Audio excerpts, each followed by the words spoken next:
yet. Happened like 25 minutes ago or something. Oh, because I read about something earlier today. This is a second hack. Let's see. This I is. just glanced over something.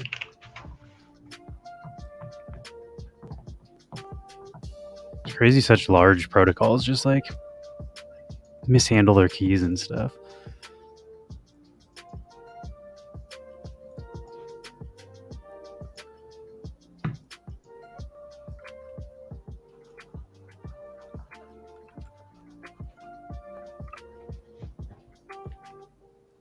Gonna post in all the places that we're live. Yeah, I'm not sure. I'd have to like dig into this a little more, but I'll do that later. Yeah, it's not a big deal. Just curious if you had the immediate insight.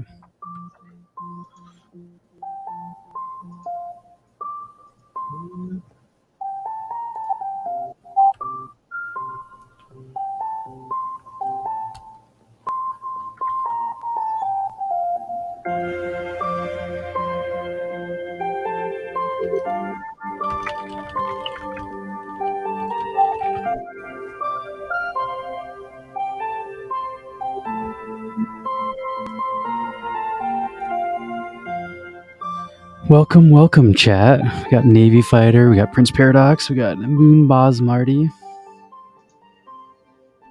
Navy Fighter asks, how are you doing, Max? I am pretty good.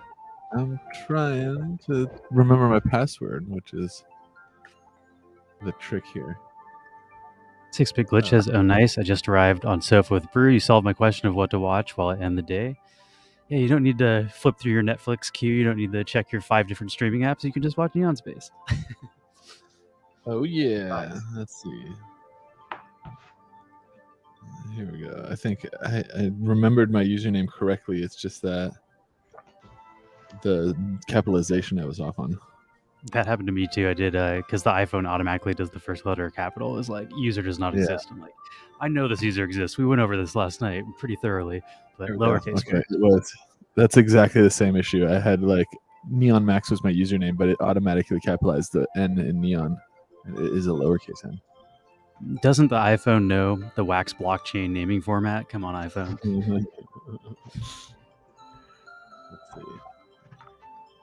All right, I'm in. Let's see, loading. All right, I'm getting close here to. I wonder if 6-Bit Glitch has been doing some dev work today. That team's always killing it over at Reality Boffin. I also saw there's maybe I'll pull it up, like Sammy Snake is actually on the Olive Land farm today, which was kind of cool. Yeah, I saw that picture with the shovel and he's hanging. I can pull it up.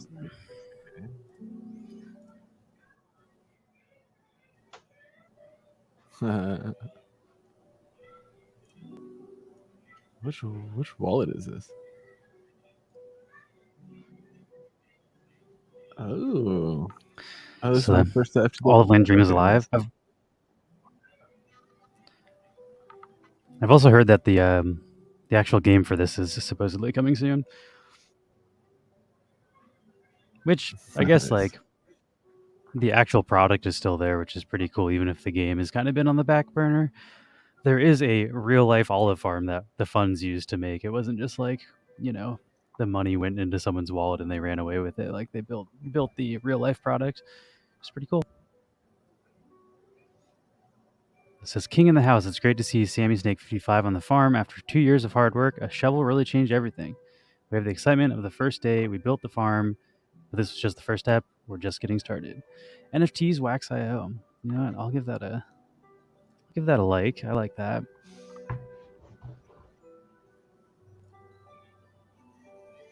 Change back to my webcam.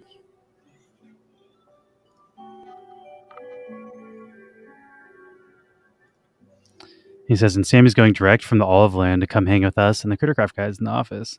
That's dope. I'm jealous. Need to get my butt over to Europe sometime.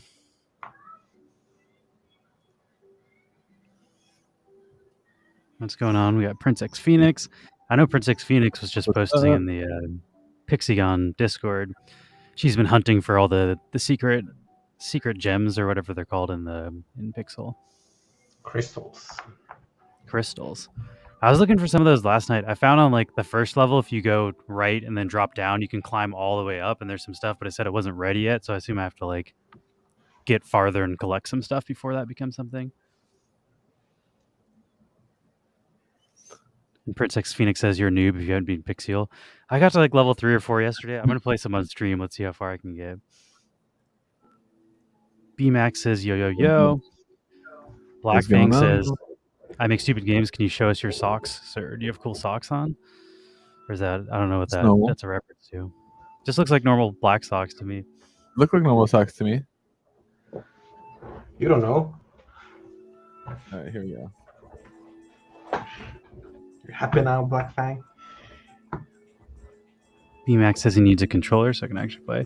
I'm playing on a mouse and keyboard, but it does sort of feel like it would lend itself better to like joystick play. Oh, play with controller. I'm almost thinking about adding like a screen in there that says use a controller. It's way better. Thanks, Black Fang. Blackfang says those socks are clean. I'm not even wearing socks. I can't get my legs high enough. I'm standing up right now. But I'm also not wearing socks. let's see. I can Barefoot out here. There we go. Feet shot. That's for all the viewers. You don't even have to go to OnlyFans for that. That's right on Twitch. All right. Okay, here we go. I think one of these is going to be. Here's my. Yeah, this is a pretty off the rails start to a talk that we're about to talk about wax governance and stuff. But if you're not starting with feet and weird stuff, Prince X Phoenix says it's like playing Super Meat Boy with a keyboard. You won't make it. Controller's better. Super Meat Boy is one of the most frustrating games I've ever played, but I really enjoyed it when I played it. I never beat it though. Like I got maybe to like halfway through. Gotta beat it. It's so cool. The final boss and everything. Nice. That makes me, I don't know. I got to get back into that. I'm a big fan of platformers. BMax says my son threw out a PS4 controller, so I got a new one now. I used to have a friend that would throw his controller out the window when he lost playing Halo. Like he lived on the second story and you just chuck it in the middle of the street and he'd break controllers left and right. And I was like, this is an expensive habit, man. Like you got to. And then I saw they built like these Nerf controllers that had Nerf padding on them. And I was like, you should get that one so you can throw it against the wall and it'll be fine. Here. Check this out. Ready? Make me full screen really quick, right? Got you.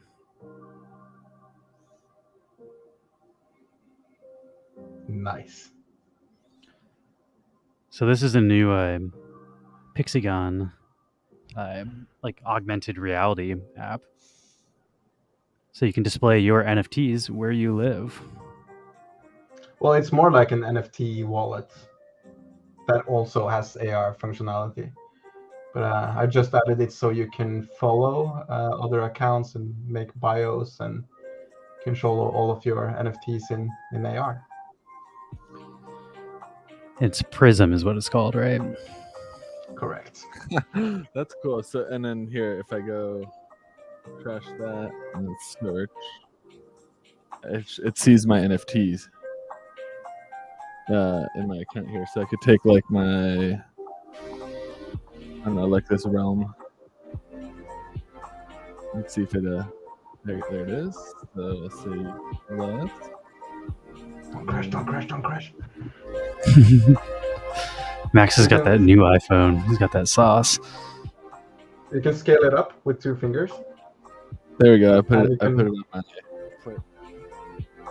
Scale it up with pinching and rotate with side thingies. Oh yeah. Oh, and look at the occlusion. Oh, it's behind the glass. You can make some scary large NFTs.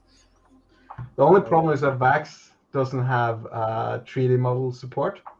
Like you can't put it in, or I guess you can put it in the IPFS, but it doesn't show up on Vax. But Tezos and Ethereum have support for various 3D formats. And this was originally a 3D augmented reality app. So I'm going to make it so that you can attach a 3D model to a Wax NFT. Is the plan. So you would That'd actually be get dope. like, yeah. So instead of just spawning out the cartridge image, it would be like the 3D model. Prince X Phoenix is throwing some shade at your table, being messy. Max just ate lunch there. That's his remainder. You know what?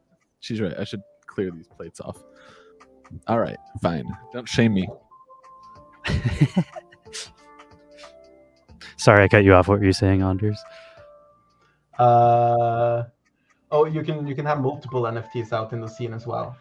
I just spawned five of them, and you can do music tracks, and I think it did a video just now. So it's when you have the combination of like 3D models and everything.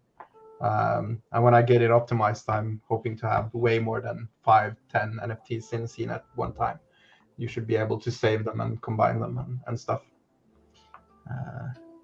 And it will support Ethereum, Tezos, Polygon, Immutable X, and as many as we can fit in. Nice. Most of our NFTs are videos, so that's exciting for us that video's working there too. And that's something you've been working on for a while, right? Like that was something you were working on before you were even in the Wax space? Yeah, it was originally an app that I worked on for 3-4 years. And it is, what you're seeing there is like the tip of the iceberg. It was very, very much more advanced. So now it's just like layering in the NFT stuff and unlocking all the content. Like there was a little Minecraft builder in there where you could build up stuff, and you had a thing where you could, if you bought like a shelf at IKEA, you could get the instruction manuals for the shelf, but in a 3D model on the floor in front of you.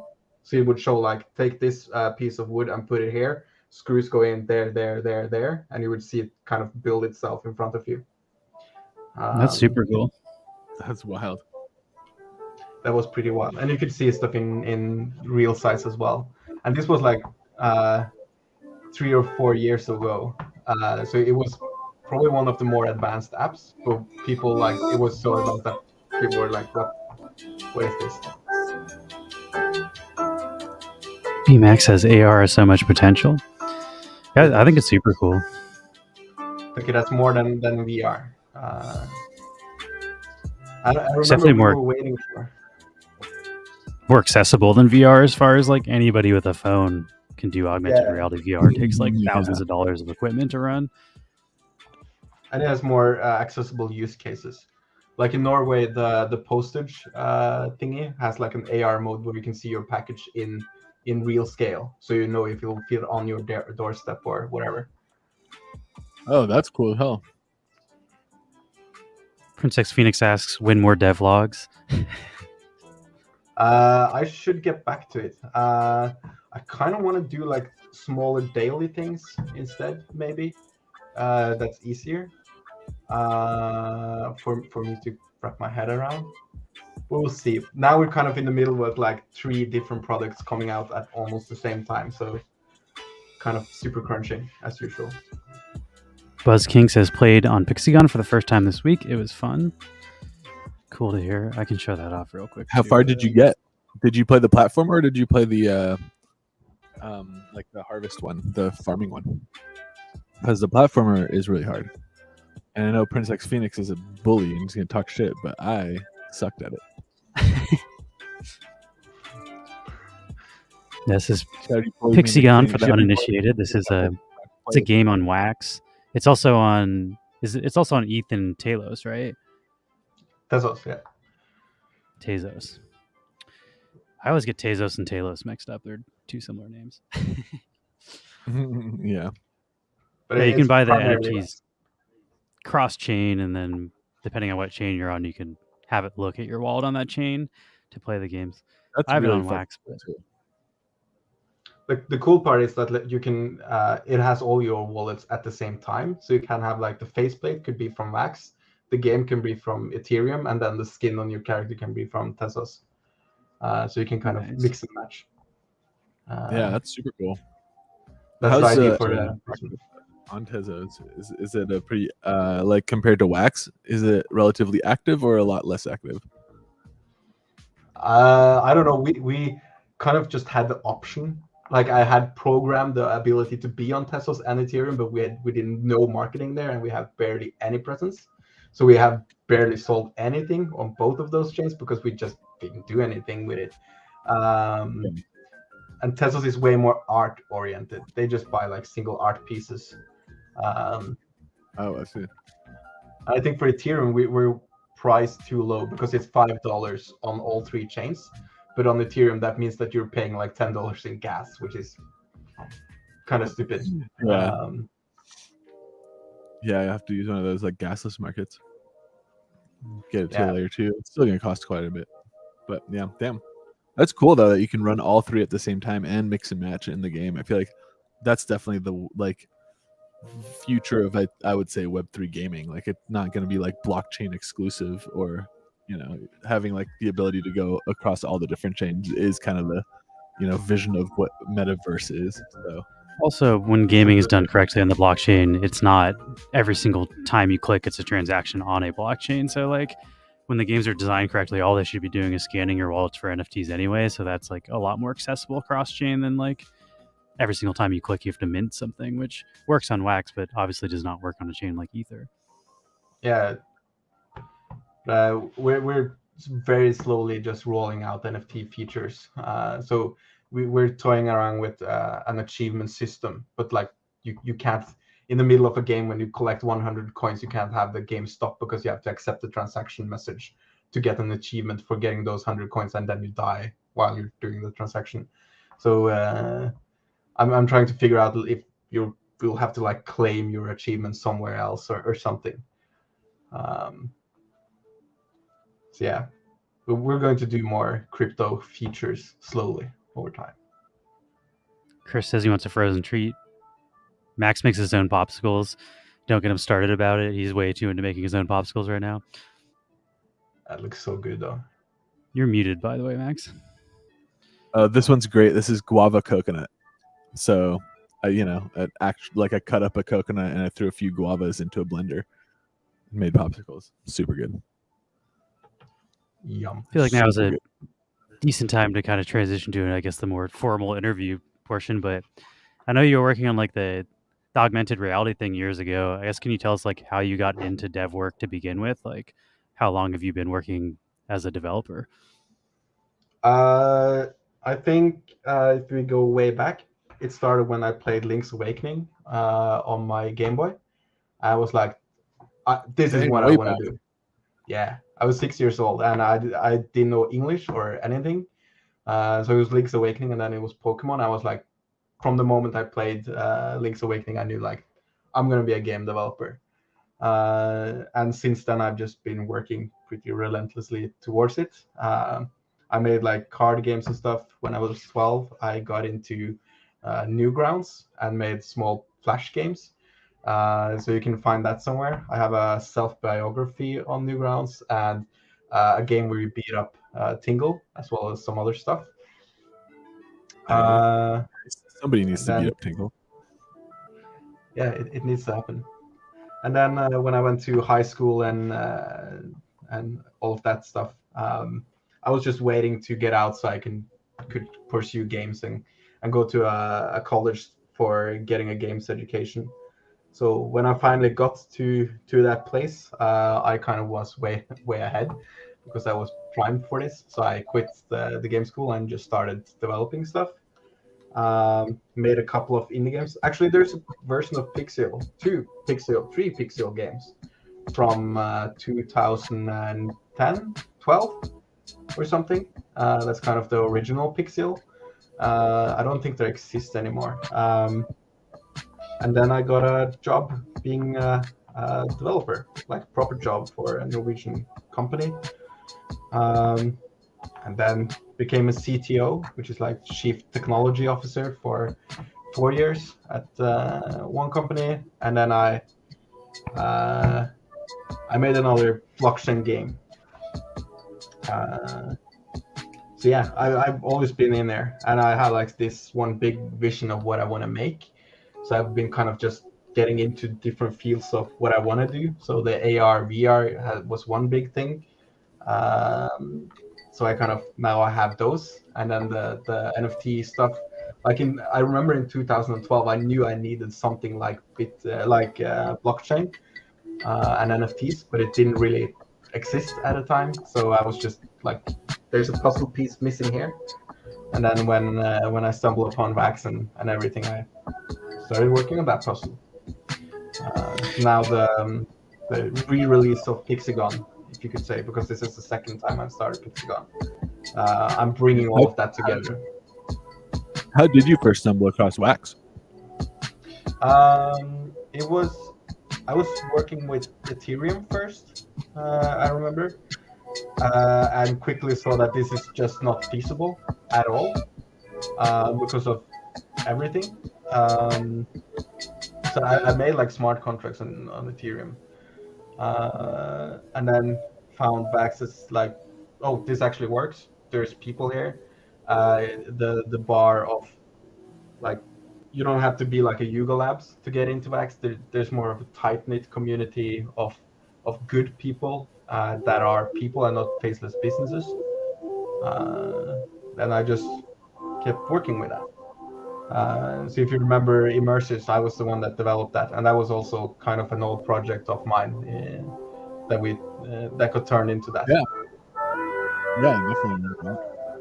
Nice. I remember I was impressed how quickly, like, Max had Neon City as a 3D city built in his computer where you render all the images out, and like you were basically able to just like drag and drop that as a place we could run around in Immersives. And we're like, I don't know what magic this guy is conjuring over here, but like that was insanely impressive to me. That like within 20 minutes of a phone call of just dropping files back and forth, like we were running around in a city that like Max built on his computer. That was super cool. Yeah, that was dope. Can still do that with Prism, and we've been working on like the real version of Immersives, if you can call it that, which is Pixygon Infinite. So that's coming too. I've been seeing some of the screenshots. It looks cool. It's like the culmination of everything is like Pixygon Infinite. Crypto Kuma says, "Win Neon Space faceplate for Micro." I feel like we'd be super down to make one if Max can handle that. He's the visual art team. That'd be cool. I can send you the templates for you right away. I got my Ludi. I got my Senior Lupe faceplate one too. Now we can do skins as well now, which we're going to open that more up so anyone can have like a skin that replaces your character in the game. So you can have like a Neon Space Pixel. That'd be cool, a neon guy. Yes. So how did you get interested in Wax governance? Like, what made you want to change from being a developer making games on Wax to someone more participating in the governance ecosystem? Lots of things, really. I think some stuff can be done better, purely by bringing in a fresh pair of eyes and someone that thinks a bit different, and kind of roll it around a little bit. I wasn't thinking of like actually nominating myself for anything, but then several people said that I should get into it, and it was John from Talking Girls that just woke me up and said, "Hey, I'm nominating you right now." So then he did, and yeah, while he was doing that, I was talking a lot with Kafer already about it. So yeah, and I think it is kind of a natural direction to go in a way. Yeah, kind of I want to see what I could offer to that table, and how we could change stuff and improve. You strike me as a very qualified candidate for that position, honestly. Like, thank you. You and Kafer definitely put the OIG spot in good hands, which is nice to see, especially as like we've been on Wax for a few years and seeing like the developments, and I feel like over the last few years there is definitely a shift in like Wax listening more to their community and being a little bit more aware or being more part of it. And I think a lot of that has to do with, you know, people like you who are part of that community getting into the governance side of it and participating. Because I feel like when I first got into Wax, like, you know, the main stuff that would come from like the Wax team or from anyone on the inside would be, you know, maybe they knew about Alien Worlds, but what was actually happening on Wax wasn't really, like, they didn't have their finger on that pulse. So that's really cool. It's cool to see, like, not only is it evolving into that direction, but the people who are involved are, you know, like people like you who are people who already are participating and building like on Wax and having communities and, you know, supporting other projects as well. Like all that stuff it's nice to see. I don't know. I'm excited. It makes me feel better about like the direction Wax is taking in the future. And again, you know, like you said, it comes down to because people like you are bringing that to the table, you know, so Yeah. awesome. I also think it's not a bad idea to get people in office that have experience running projects because I don't know the history of everybody that's on the OIG office right now, but I feel like understanding the difficulties of running a project on Wax and having to interface with like customers and people buying stuff directly from you, you kind of get a different perspective than just kind of running stuff behind the scenes. So I do think it would be nice to get some fresh blood into office that has kind of a different perspective than the current OIG. Yeah, and how does in that office, is it like this election, is it to replace the current OIG? Is that how it works? There's only one person acting as OIG at any time? Yeah, one OIG, and then you have two IGs. So this time it's for replacing Kafer, the current OIG, and then in January it's for replacing one of the IGs, and then in July next year it's going to be for the other IG. So it's an 18-month cycle. And you were saying earlier that you think it's likely that you will not win this OIG election. Do you know who you think? Do you have like a front runner in mind? Do you think Kafer's gonna I mean, you can see the votes. Kafer is definitely winning right now as far as just what's on the board. Let me see if I can find any observation as a site that shows the. I can send you the link because I think that looks way cleaner. If you send it in the private chat, I can. Yeah, I just sent you. Oh yeah, I see. So yeah, and the thing is like on NEO's site you can Swedish Anders. It's the Danish Anders, it's me, the Norwegian Anders, and then the Swedish Anders. So I'm hoping next year we have all three Anderses running, and then we take over nice. the office. It felt weird putting your full name on the stream, but I was like, if I don't specify which Anders, like, there's weirdly 2 out of 3 candidates have the same name. I'm the weird dude in the middle there. That wasn't clear. Let me post this link publicly too. If anybody would like to vote, as long as you have a Wax wallet and staked Wax, like the Wax you stake is what your voting power is, you can vote for any of the candidates. Yeah, we had to clarify it's the Wax that you stake to your own wallet. I don't think delegated Wax. Like if you're staking to a different wallet's CPU, that won't give you voting rights. Just a heads up. I need to look into it a bit more. It doesn't really matter.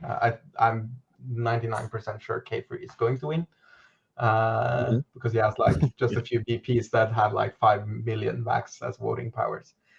But Kafer is a good guy, so that's not bad. But I need to check if like the staked Wax, if it's your current staked Wax right now, when you vote or during the time. Because I saw that I had the same amount of voters, but I went from 200,000 to 100,000. So I'm wondering if someone unstaked their Wax and then it took it down or something. Yeah. I'm not. Also, I voted. Sure. No. Yeah. And I voted right away, and I didn't stake more Wax into myself. So I was like, yeah, it's strange. I know it's cool the you last can time I see who's voting too. Like we can see Jolly. I think is MD1QW. Is that you? Yeah. Jolly voted for you. Jolly's from our community. Shout out to Jolly. But it is cool. You can just go check, see who's voting for who. That also makes it so if there is any sort of corruption, you can kind of like track it down on chain pretty transparently at the very least. Well, or I can see like who I would need to convince in a way or talk to. Like if I just talk to the top 5 people there, it would change it. That's the other side of this, is that you could convince somebody to change their vote because people can resubmit the vote before the end of the voting cycle. So there's a whole political game going on here. Raketon says with your wallet. with every vote the weight gets recalculated. Yeah. I believe Raketon is a current inspector general. I think he won the last election. So hello, Raketon. Welcome to our stream. Nice. Yeah, so the role of the OIG, by the way I understand it, and I guess you gotta correct me where I'm wrong here, but the role is to oversee what block producers are creating as far as like utility and tools and stuff for the community, and then score that based on, its utility or whatever, it's like value to get points towards their points that they basically need to remain in the top block producer status, because to be a top block producer they have to create tools and utilities that are benefiting the Wax ecosystem. And I think it's the OIG's role to validate that is in fact what they're doing. Is that kind of accurate? Yeah, that's the original purpose. But from what I understand, there's way more to it now. For example, they also oversee Wax Labs, and talk and make their own smart contracts and interface, and now maybe also do conferences and push kind of the other sides of Wax. And like before, the voting was for OIG was done by the block producers more. So it made more sense than to have the voting as it is now, because now it's like the normal people voting don't really have much of a push at all, because they have maybe hundreds, thousands in a Wax wallets, while the BPs have millions. So that's kind of why that system is like it is. Especially because the OIG oversees like the BPs, so it's a little like almost from like a surface level feeling almost like a conflict of interest, where it's like, oh wait, the people with most say are the people being evaluated here, which is, I don't know, feels a little strange. Also sort of makes sense though, because like they're the ones being governed. They're the ones, so like they want to pick people that are going to govern them properly. Like when you elect an official in the United States, they're governing you. The people that they're controlling are the ones that do the voting. So it does kind of make sense to me that the people like with the biggest vote power have the most incentive to pick the best candidate. But yeah, it does, like, if you know nothing about it and like from behind the scenes, I feel like it does look like there could be collusion and stuff, but I don't know. There's been a lot of discussions about this lately. Do you find that there is any truth to those like allegations of like collusion, or of like that system just being corrupt in general? Is that since you're a lot closer to it than most people, is that an impression that you get as well, or is that more just like because from a distance it can seem that way? Because it's like, like I was saying a second ago, it does feel like it could be a conflict of interest, but at the same time I don't really have a better system in mind either. So no, I think it might look like for the normal Vax wallet, it might look corrupted and weird, but I don't think it actually is. And like the OIGs, they can have their own guilds, so they can't govern themselves, and it makes sense that the BPs are the ones that put forth their favorite person. But I think if it's supposed, like now it's more supposed to be, or it feels like, and it's presented like an election for all of Wax, then it should maybe be fronted more as something that includes all of Wax. That's fair, way. Yeah, because it's hard to feel like my vote counts when I have like 10,000 Wax staked, and then BP has like 3 million, and my 10, I might as well just not, or it feels, at least it can feel like how insignificant my position is compared to just a single BP. But the thing that's supposed to help like not make corruption is the 3 different inspector generals, because if there was just one and they were picked by the BPs, then yeah, like they might have a great preference for one blockchain producer, the one that voted them in or whatever. But from my understanding, the IGs do not agree all the time, and they actually have pretty vastly different scores, and then they have to like come to an agreement between them. So it's like that's sort of what supposedly keeps the corruption out. And oh no, I take them for their word from like what I've heard from Kafer, is that like he's like, yeah, I don't agree with the other guys on everything, and we have to like kind of like meet in the middle sometimes and split differences. So I don't really think even one person has enough sway to just like be totally corrupt and let a blockchain producer be top 21 that's not doing work for Wax. And also like the reports are all public for anybody to read if you go to the GitHub. So you can go check to see like, are they awarding points for stuff that doesn't make sense to award points to? And I do feel like in the past personally that there were too many EOS blockchain producers that were sort of just double dipping and not really making products for Wax. But I feel like the top 21 blockchain producers on Wax is actually like a lot better than it was a year or two ago. You have like Nefty, you have NFT Hive, you got Pink, GG, like all these people. WaxDAO is now like ranked 24, but we have like a bunch of Wax exclusive people that did not necessarily launch like on EOS that have now come in. I don't know if I mentioned Nefty, but like most of the marketplaces have them. Yeah. And I think that's like sort of what we need to see is people focused on building stuff for Wax rather than people that are like, oh, we build on EOS, but we can get, just double dip, which I think even like EOS Sweden stopped. Like they no longer are on EOS. They're just like EOS is not like doing the blockchain producers right like Wax is. So we've even seen people that started on EOS transitioning to Wax full time. And I think that's good for the network for sure. I agree. Steve Busking is asking how many hours I'm expecting to spend on the OIG stuff. And I would spend all my time, I think, at least in the start, because you always have like a big workload, and I would try to get that down.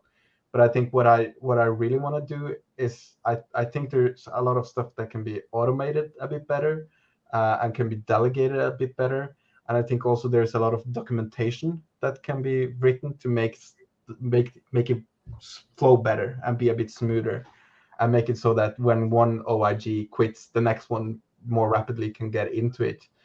So I think like at the start, I'm going to focus a lot on doing those things and do the all the tasks that you have to do. And I'm already an overworker. I work almost 12 to 16 hours a day. So yeah, saying how many weeks or hours every week I would spend as much as possible, probably. And nice. I've prepared Pixygon so that I'm going to be in some meetings there and do some stuff. But when and if I'm OIG or IG, I would be OIG/IG first, and Pixygon would kind of operate more autonomously. Yeah, I like what Rack's saying here about porting stuff over, like Antelope deployed contracts over to Wax is not enough to get you points from the OIG. That's kind of comforting. Like having to build the stuff yourself makes sense, where it's like, okay, you're building value and that gets rewarded, and it's an interesting system. I haven't really seen something like that. Like the way that Wax does it, it's a really interesting like incentive to build on Wax and I guess and stay on Wax. It's an interesting. Yeah, I don't know. Marcy, come on. Oh my gosh. And you do see like the people that run guilds are pushing innovation. Like Taco is one of the guilds, and Taco is constantly releasing new stuff, like the LP stake pools for NFT rewards. Like we might not be seeing them push so much innovation if they weren't graded on you get points for like you have to keep building these products. So it keeps like the competition to like innovate going, and that I think it's great. You don't end up with like complacent development where it's just like, oh yeah, it's like, what do you mean we did our thing and now we're just here coasting forever off of it? It's like, no, you got to keep it. You got to keep that well pumping. And that's really cool. Especially, like, we've been on Wax for a couple of years now, and the amount of like available contracts to like the end user to interact with without having to understand or know, blockchain development, it is absurdly like night and day from when we like 2 years ago to now. Like for a user who just is learning about Wax to, go from creating a wallet to creating like their own token and stake pool and farm and all that stuff is now, like feasibly realistic within like a few days. And that just wasn't the case before, and I don't know. It's definitely that has to do with the, products being pushed and built on Wax that make all these things easier. And the reason why those products get built seems to be a lot to do with, getting these points from the OIG and getting, basically getting credit to remain in the top 21 block producing. So again, it doesn't come down to just maintaining the network, but also building value for the network. I really am kind of impressed by this whole model. It's interesting to see because like, well, it is easy to like, sit back and be like, oh, this is a conflict of interest or poke holes into this and that. And I do see a lot of people, who complain about it without taking the time to like take a closer look at it. But like I said, I don't know if I can think of a better system, and it's really interesting to see it actually working. Like it has been a few years, and like I've been saying, I think the tools have gotten better. I think the actual block producers who are in the top 21 have gotten better and more dedicated and more like Wax centric. And I think just the experience of like, participating in Wax has gotten more streamlined. And that has a lot to do with not just like, okay, the Wax infrastructure isn't really evolving a whole lot over the last year or so, but it's like the stuff built on top of that infrastructure is pushing and developing further. And I don't know. It's really cool. It's cool to see it kind of working, even though, like I said, it feels easy to poke holes into it. It's like, I don't know if this is a good setup, but here we are 2 years later. I'm like, a lot of progress has been made, and it does seem to be working. So it's hard quick to like. Side note, we got Token Girls John in the chat. He's the one that nominated Onder. So hello and welcome. He's one of the artists that works on Pixygon, right? Like he does some of the He's pixel art the for artist. that. He does all The the artist. Oh, the nice. art director or fart director. Yeah, I don't know. My opinion's changed a bit on the whole like blockchain producer OIG situation. There's a lot of drama about it being like corrupt and centralized. If I'm being honest, my beef now is more with like the Wax team is the problem with the centralization of Wax, not like I feel like the users, the community, and the BPs and stuff all fighting each other is not the issue. Like I don't know. There's, in my opinion, some mismanagement of funds happening at the top, and they're the ones that, even though the OIG advises them on what Wax Labs funds, at the end of the day, it's 100% centralized that the Wax team decides what Wax Labs funds. And those are supposed to be public votes. Like it even says on the Wax Labs website, vote for like what's going to be passed. The users have no say in that. Like the OIG and the IGs can like advise them, but at the end of the day, it's sort of up to them. And I don't know.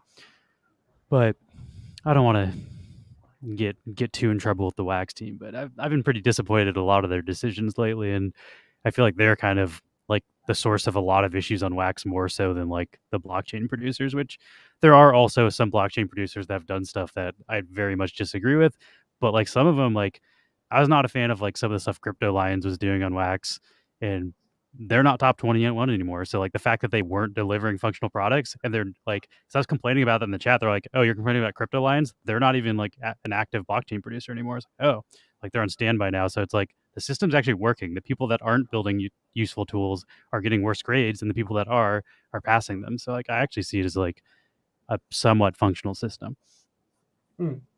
Yeah, exactly. That's what I was trying to say earlier with just way more words. And this is like it feels like easy to poke holes at, but like here we are, and it does seem to be working. Like and like you said, I don't think the problem lies necessarily anywhere near with the block producer or the network of OIGs that oversee any of it. I think it is the centralization near the top more than anything else. Buzz King has a question here. He said, you mentioned why you're running for OIG. If elected, what is the first change you'd like to work on making? I think up until now, the OIG and IG stuff has kind of been closed doors with the IGs, even though you can find all the information on GitHub and stuff. But I think like getting it more obviously transparent, like it's already kind of transparent, but getting it more so that everyone on Wax can see it and make it more visible is kind of the first thing I would do, and just set that as like a new standard and make ways to better show off what they are actually doing and the work that is actually happening, not just for the OIGs but Wax in general, I think, and try to push for that. And I know that that's something that I've seen a lot of places, is like all the normal users being like all the conspiracy theories and that kind of stuff, and just I when I've been looking behind the scenes, like it's not really there, but I see why people think it's there. So I think I would just make sure that it's more obvious what's going on with everything, and make it simpler and more streamlined. Yeah, I think that's a. And I that's will a good also, I will agree with that too, because I actually know it like a good amount about Wax, and I'm pretty good at deep diving this stuff, and it's actually very hard for me to like I said, yes, you can just go look it up on GitHub, but there's like not a link to the GitHub even on the website. Like I had to go look through any observation Twitter post to go find that. Like it wasn't easily accessible.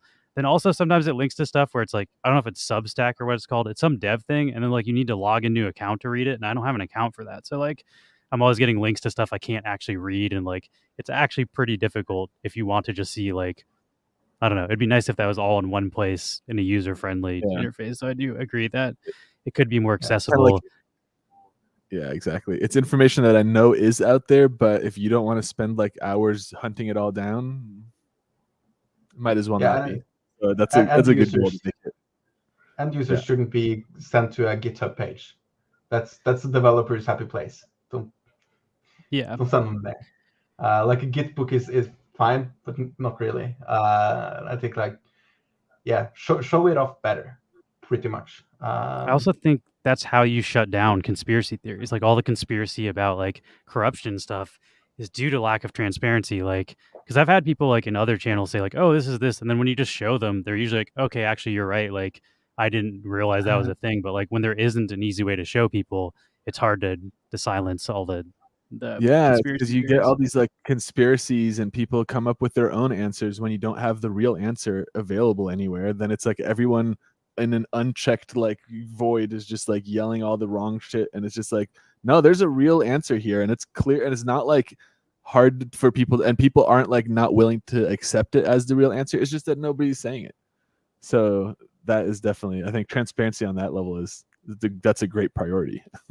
Because it does put to rest a lot of those, like a lot of the like critiques that happen because of a misunderstanding of what is actually, at work here, and people get mad about things that they have a perception of how they work, but they don't know how it works, and they don't know how it works because there is no clear,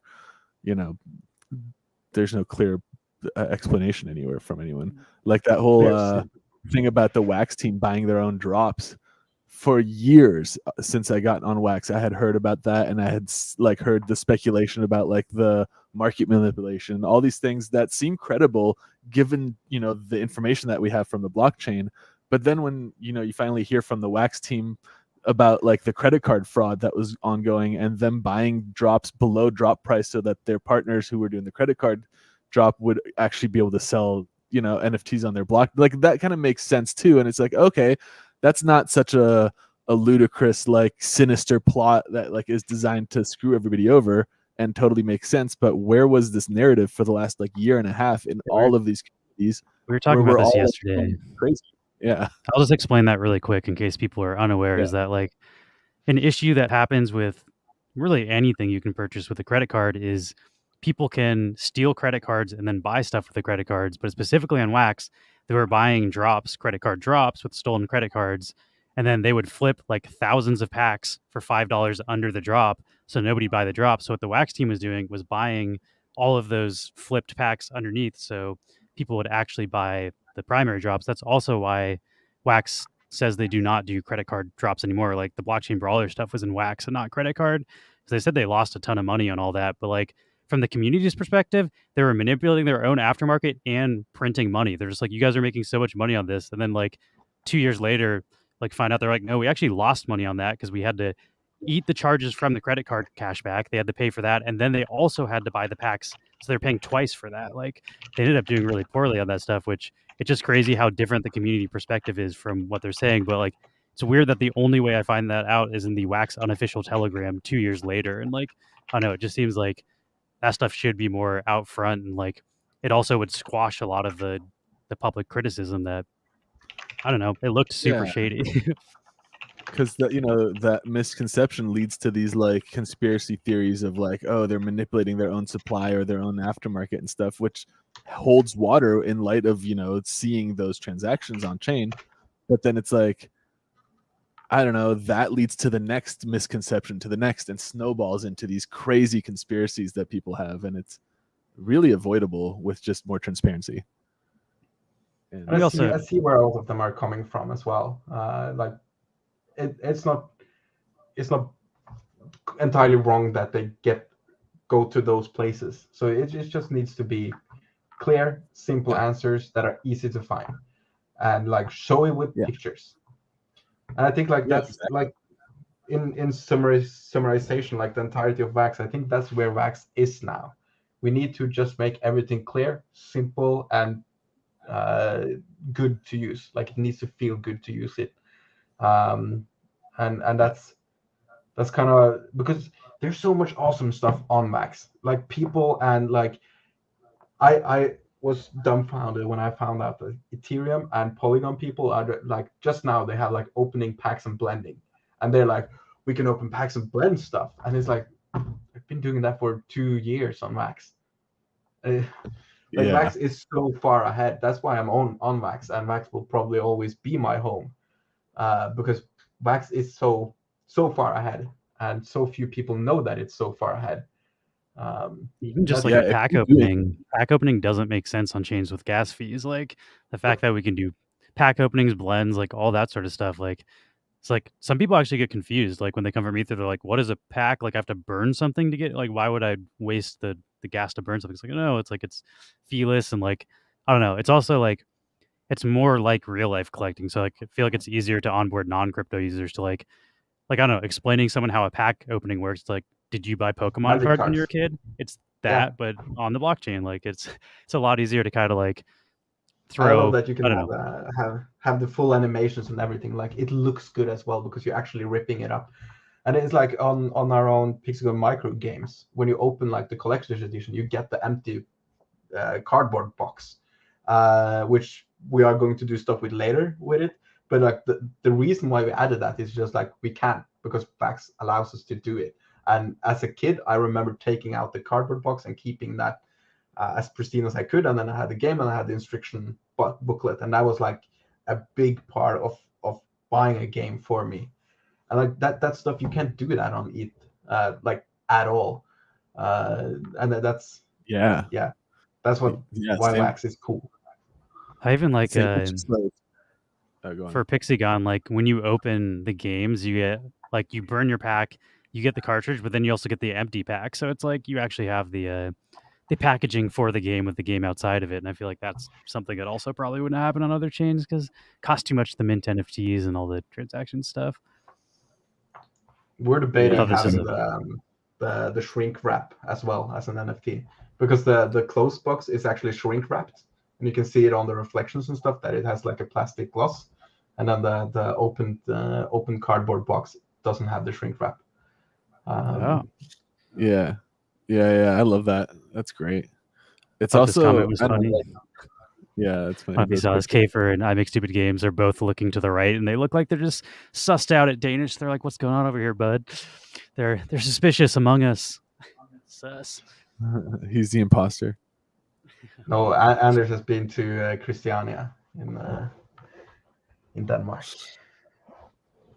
Yeah, I think Wax also is just so ahead compared to like doing NFT stuff on most other blockchains that I've done NFT stuff on, in the sense that like it's reasonably expectable for airdrops to be like a sustainable thing that someone can do. Like you can actually airdrop to your whole collector base like periodically, and it doesn't cost like thousands of dollars in fees. Which we got to shout out Bounty Block. Bounty Block is the craziest free tool. Like the amount of also like they totally deserve to be. They are a top 21 blockchain producer, and like they deserve that because that tool is so functional and has helped so many collections that like would really just not be feasibly possible without You that. can't Like, fucking do that on any chain that I'm like on, like as easily as you can on Wax. And then the other thing is like the fact that the NFT token standard, it doesn't make the fees that go to the blockchain or the fees that go to the collection owners.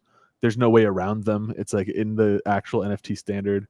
It's not like the OpenSea issue where it's like, oh well, like the competitor to OpenSea can Can devs do list the same something? it's like we can list the same collection, but you don't have to pay the collection fees or the market fees. It's like what? No, like that you can't do that on Wax. And when I list my NFT on NFT Hive, you can buy that NFT listing on Nifty Blocks or on Atomic Hub just because the NFT token standard understands a broadcast of a sale across the entire network rather than on a per marketplace thing.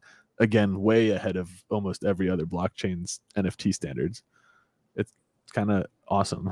I agree. I really like Wax.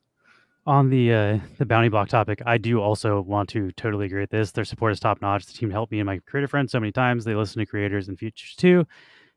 We had an issue with a drop on like a Sunday or like a Saturday, like mid weekend, and like Dimitri's always gotten back to me within like 6 hours, regardless of day of the week, like time. It's like he's so quick to helping us. Like we had a thing where like it just wasn't loading and we couldn't airdrop and I was freaking out because we had a set bonus going out, and like always same day they're able to fix it to us. And also I was like asking if they could build a tool so we could match mints. Like, oh, like I want to drop mint 1 to the mint 1 holder of this, and they're like, yeah, like just get on a phone call. We'd love to build the tool. So they've been very helpful when it comes to that. I think now would be a good time to maybe transition into the Pixygon side of the interview, and I might just play some Pixygon while we talk about it. But oh yes, let's see how far you get. Full disclosure, we are having Kafer on tomorrow at 12:30 Pacific time because we want to hear his opinion. So if anybody has questions about kind of like the more current OIG, because Anders would be a new OIG and bring a new perspective. But if you want to see the perspective of a current OIG, he'll be on tomorrow and we'll be talking to him about that. But let me switch over to some Pixygon.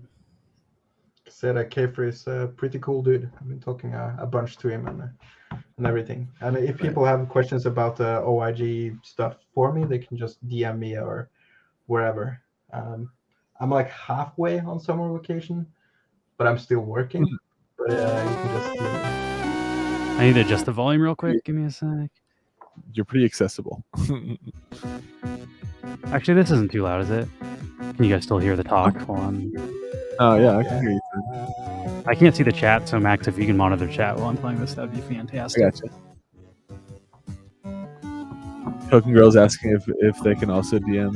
I make stupid games. I think I'm gonna answer you. Yeah, I was gonna say probably not. Ooh, the sound effect. Let's see if I can. What button gets me to the home screen? Oh, the volume stuff is still fucked. So just turn down the entire volume.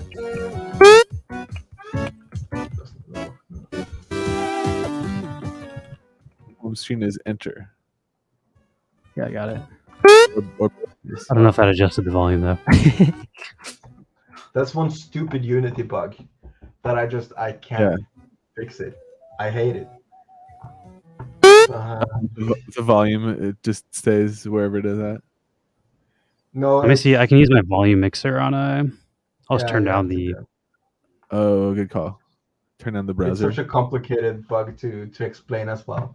But it's basically like you have an audio driver and it duplicates the audio driver for every game.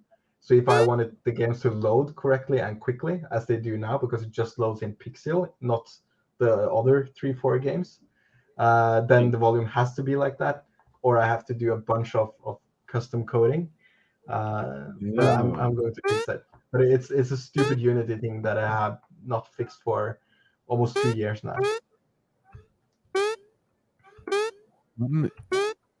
Yeah, what an interesting issue. All right, let's see.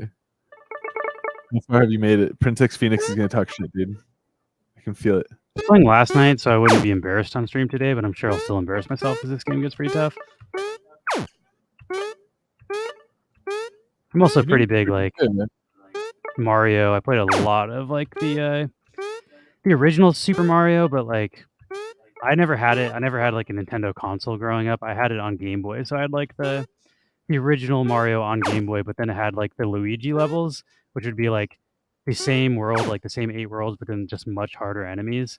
And I was able to beat most of that, so I feel like I'm semi-qualified to be playing hard platformers, but I'm also not like I never beat Super Meat Boy, so not top notch. Paul beat those last 2 levels on that Mario game. Was it Mario? The one with the cat suit. 3. Isn't it like Bowser something called like Bowser's? Or do you mean Oh, one Bowser's more? Fury. Yeah, I think that's like another half of it. I think that's What is that? expansion. Yeah, I forget what the actual one is he played. One of those levels was so fucking ridiculously hard. Do you have to take damage to get this thing? No, you can do a low jump. Oh god. Don't risk it. I just took damage I anyway. think my problem is that I love hard platformers, so I designed it for my difficulty level, which is very normal thing to do. So for me, like the game is kind of hard, and then I didn't see that it would be way too hard for most people, because I'm like, yeah, it should be like Super Meat Boy level plus. But I've done some updates to it, and seen where people die the most and kind of adding a little bit of help there and stuff. Oh, nice. I've gotten this far already, so I don't know how to get down there. I'm gonna have to find all the secrets. That's like, I think there's a secret crystal on every level. Yeah, that one's There's on the other 7 side of that mountain. 7 crystals. This area I made easier because the platforms here were just tiny. I made them bigger because you Max, you kept dying in that tunnel. I did. I know. I remember that. That's like the next part here, right? I feel like that's. Oh, yeah, I feel like that it's made it further than this. And here I Yeah, also made those platforms. This part looks way easier than last. Yeah, this part you had it like. There you go. I'm have to try and get further. I feel like Cruising. we're so good. I have to. Oh, by the way, we're releasing the soundtrack of the game next week, I think, Kuma. So it's going up on YouTube, and people that have the collector's edition can blend into the soundtrack and get that. Oh boy. That's sweet. What's the blend ingredient? No. Oh, Fail. There's with every collector's edition, there's a little voucher for the soundtrack. So you just blend that into the soundtrack. Oh, nice. I must have that. I bought one of those. I'm gonna blame the mouse and the keyboard on that death. Oh god! What about this? I haven't died yet. Can you get your health back?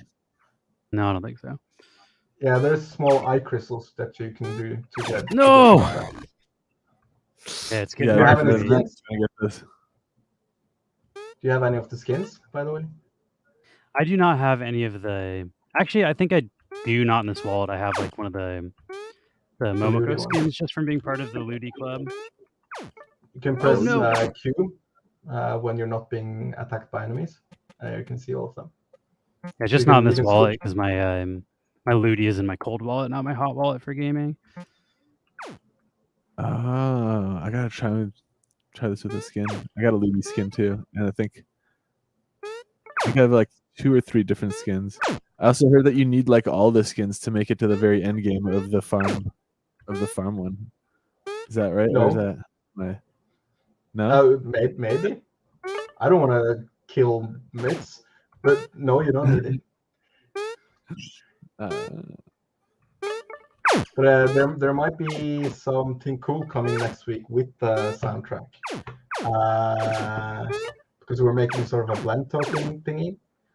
So I would look out and be passed next week, most likely on Thursday. Oh, That's the thing. nice. If you shoot this and take the 8 crystals quickly, No! and actually, Oh, Panic, you said panic. Goomba. I now get that though. I didn't realize I had to shoot that to activate it, and then I'm guessing you have to go down through that tunnel to get all of them. Yeah. Oh no! Oh no. Dude, I'm not the only one who has a hard time with this. This is a tough platformer. Whoops.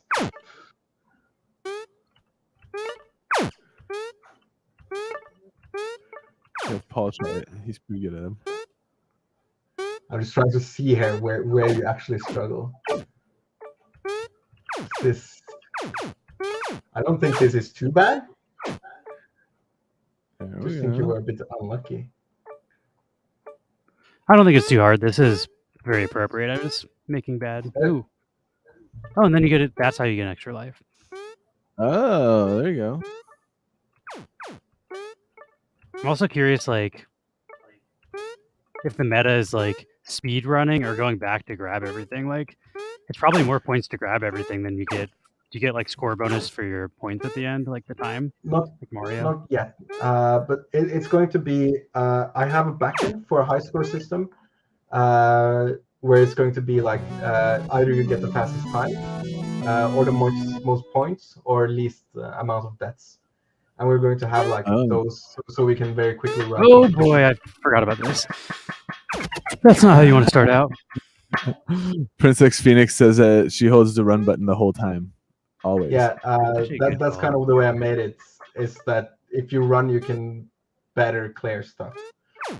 That's how Mario is. Okay, so the levels are built so that you can just run full speed through them if you time your jumps and stuff. Right? No, I'm an idiot. One thing, if I do start playing this game enough to like do it fast, I'd love to put this on like the speed running forums and get like a speed running community for this. This seems like the perfect game for it. Yeah, that was the hope. And like the reason for the micro is that we wanted to make as normal games as we could for our wax, and make it appealing to normal gamers to play them. So that's why this is just a basic Mario game. Oh boy! Ooh, you didn't even take any damage. Oh, those have 3 hits. I thought it was 2. So how many hits do you take? You take too many hits. Oh boy! Oh. Can I just jump this? Yeah. I can't. I'm not gonna mess with those sketchy platforms. You're definitely further than I've ever made it. I bet this is timed out in a way that you're running full speed. You could probably just run straight across. And I don't know if there's spikes down there, but I'm just gonna. There we go. Oh yeah, look at that. I'm a big fan of Summoning Salts. I don't know if anybody watches that YouTube channel. He does like the history of speed runs. He just goes through like how people find like faster and faster tricks to beat levels, and I've always wanted to be a part of that, but I'm not really good enough at any games to speed run them. So I feel like this game is a small enough community that I could actually, potentially be one of the fastest speedrunners, because there's not a bajillion people that have been playing it for 20 years, like most of the speedrunning communities. There's only 120 people with Pixygon accounts right now. Oh no! I feel like I could be one of the top out of 120. Yeah, and there can never be more than 1,000 players at the same time if we sell out the game. Is that for all the blockchains, or is that just on Wax? Pixel is only on Wax right now, so there's only 1,000 copies. But that means that we can only make $5,000 on it, so we might increase it. I don't know. But I kind of like that. It's the first game. There's only 5,000 copies of it. I think you can also, like, if you get more players too, you can make like a sequel that's a new cartridge instead of necessarily increasing the mints or something. Yeah, that's most likely what we're going to do. Anima is sort of a sequel, except that it's not the same genre at all. That's a Pokemon-like game. Trust this murky water. But, story-wise, Anima is the sequel to Pixygon. Let's go. I'm practicing for my speedrun, Max. I got to be one of the top 120. Really? Bro, how do you play games without music but sound effects on? I don't know if you're seeing earlier, I was adjusting the volume and the sound effects did Yeah. not adjust, so I turned the music way down. That's why there's no music. And I think That's a bug. Again, it adjusts just certain. Like if you play Kuma, you cannot adjust some of the other stuff.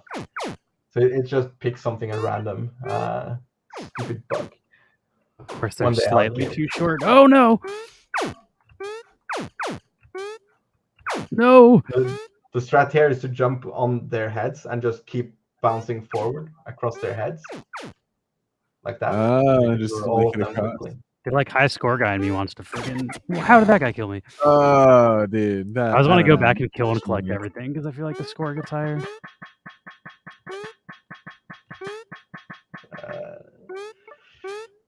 Oh my gosh. Death by headbutt.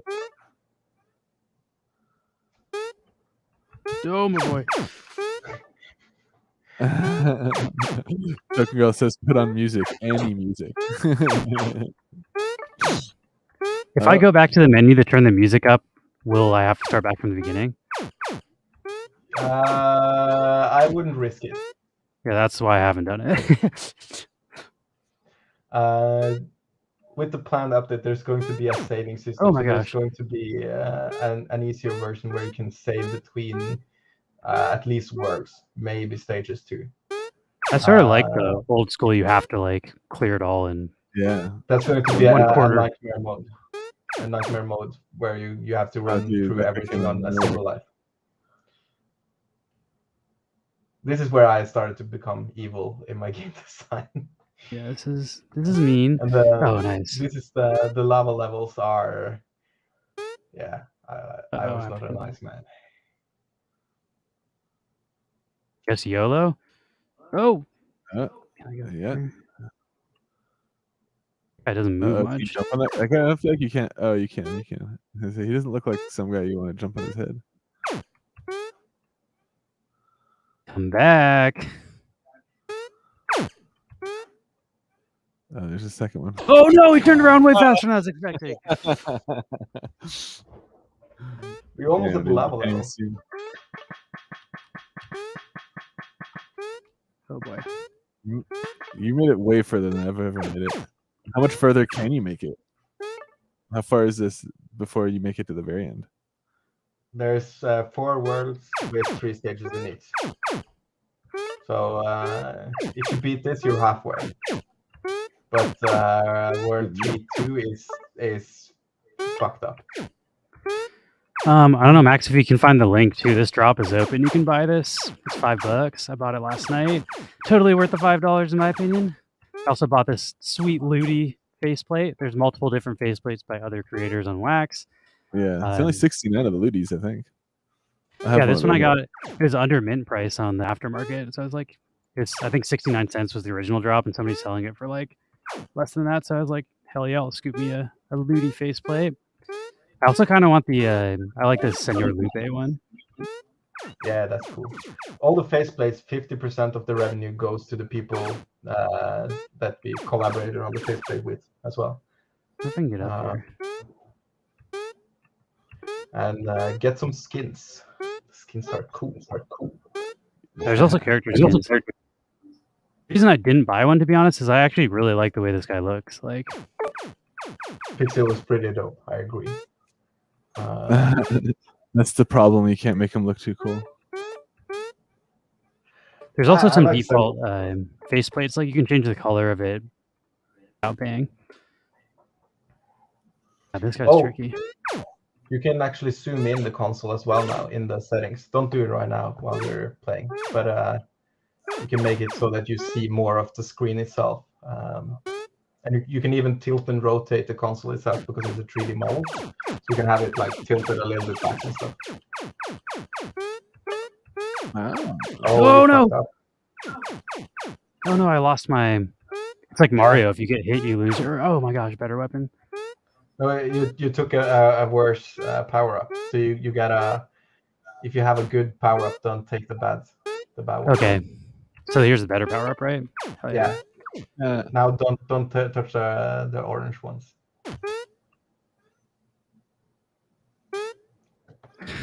I'm not risking it. Let's go. All right. Halfway done. Let's see if I can make it all the way. This is also just one of... Can I jump on that guy? I'm afraid to jump on Goo. There's also one of multiple games. Like each Pixygon game has its own cartridge. The other one, what is the Crypto Kumas? That one's kind of like almost like Stardew Valley-esque. Stardew Valley / Terraria / I don't know, platform village builder, I guess. I think the main inspiration there was Kingdom 2 Crowns. If you play that game, I think you see why. And then, yeah, the next one is going to be basically a Pokemon-like, and we have some. It's gonna have like NFT cards and stuff as well. No. Yeah, I see that one in the tester one. I haven't spent a lot of time on it. I also, oh my gosh, it gets faster. What is going on? I hate that guy. He's evil.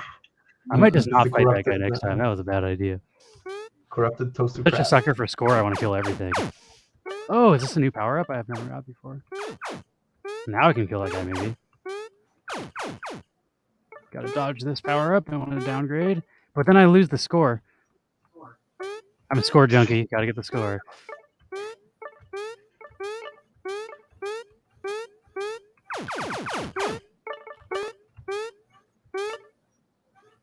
I feel like I'm missing a secret pathway too here, but I'm gonna have to replay all of these levels to find the secrets. I don't know if like I know Paul, Max's husband, is the same way. He's like, I don't consider a game complete until I have like all the stars on every level in Mario, and like I'm definitely gonna have to go back and find all this stuff. But he hates playing games with me because I just want to make it to the end, and then I'm like, done, we won. With the later levels from the lava world and out, I had much more fun with level designing process. So there's way more secrets going on here, and also the enemies have more evil AI. Screw you. What's that red triangle do that you picked up there? That's a different power up. Oh, it's a farther shooting gun, if you can see. Oh yeah, I see. You can shoot way further now. Damn, dude, this guy. The 4 elements. So it's how fast they shoot and how big the projectile is as well. And how far it goes, which is the biggest advantage of the player. I couldn't do that with the...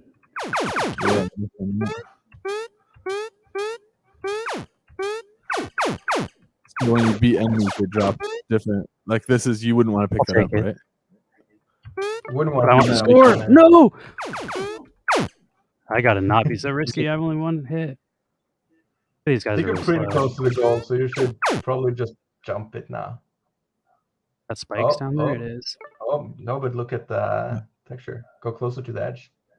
Oh, is it invisible? Ooh, I don't want to risk it though. I'm so close to dying. It's a coin. It's a secret. No! That son of a... All right, I think I have it. The secret path would have escaped you right out by the goal, so you should have taken it. Okay, I'll try the secret pathway next time. He's trying to help you. I don't trust like that. I really like Dark Souls too, so don't trust my help.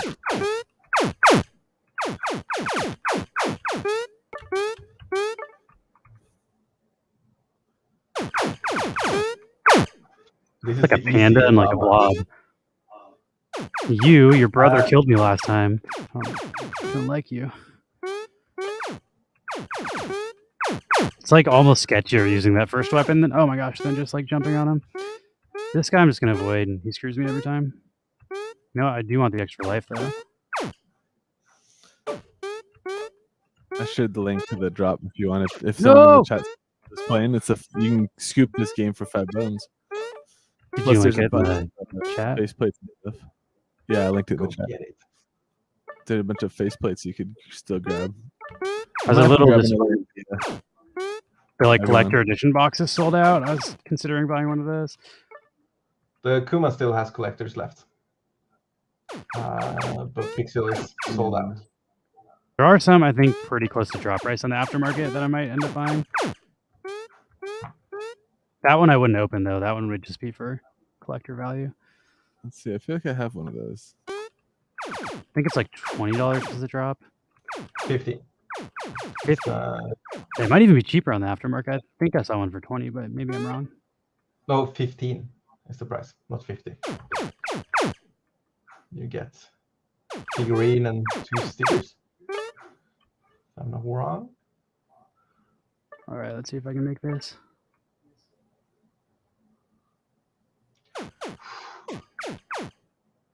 Sure, Fire into the abyss in case there's enemies.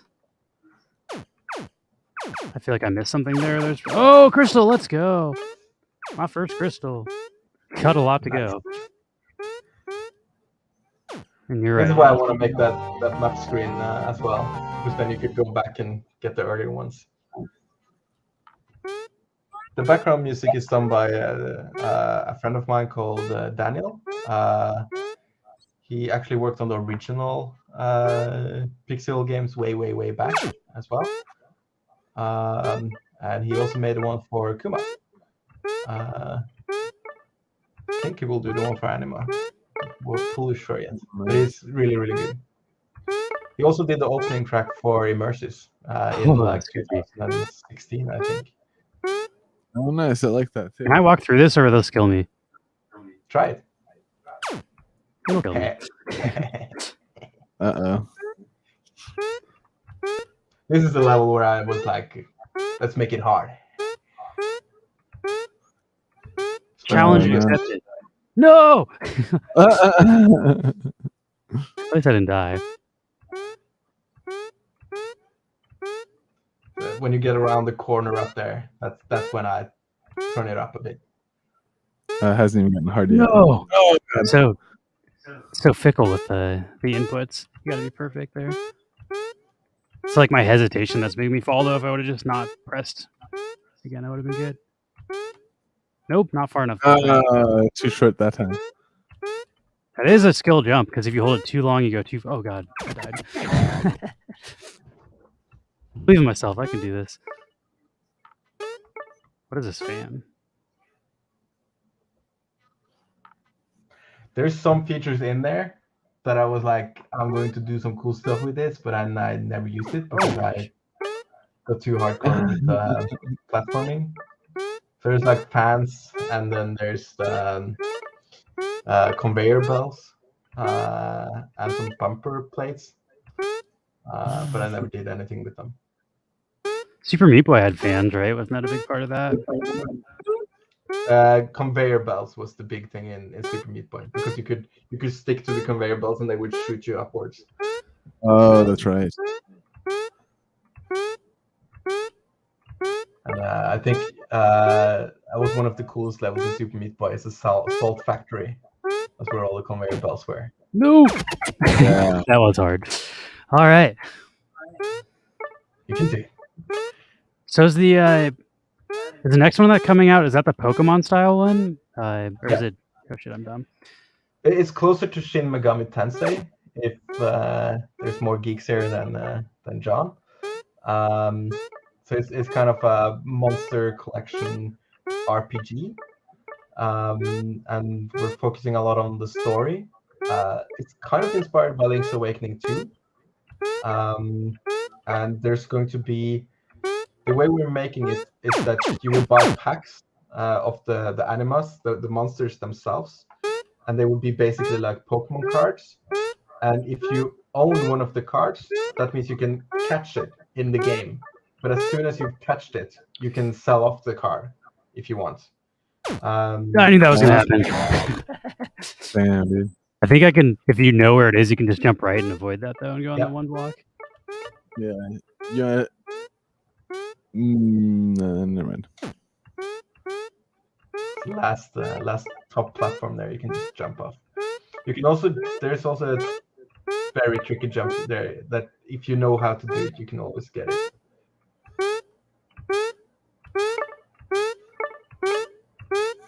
You're getting better, though. Yeah. That's why platformers are fun. You can like feel yourself live getting better at them.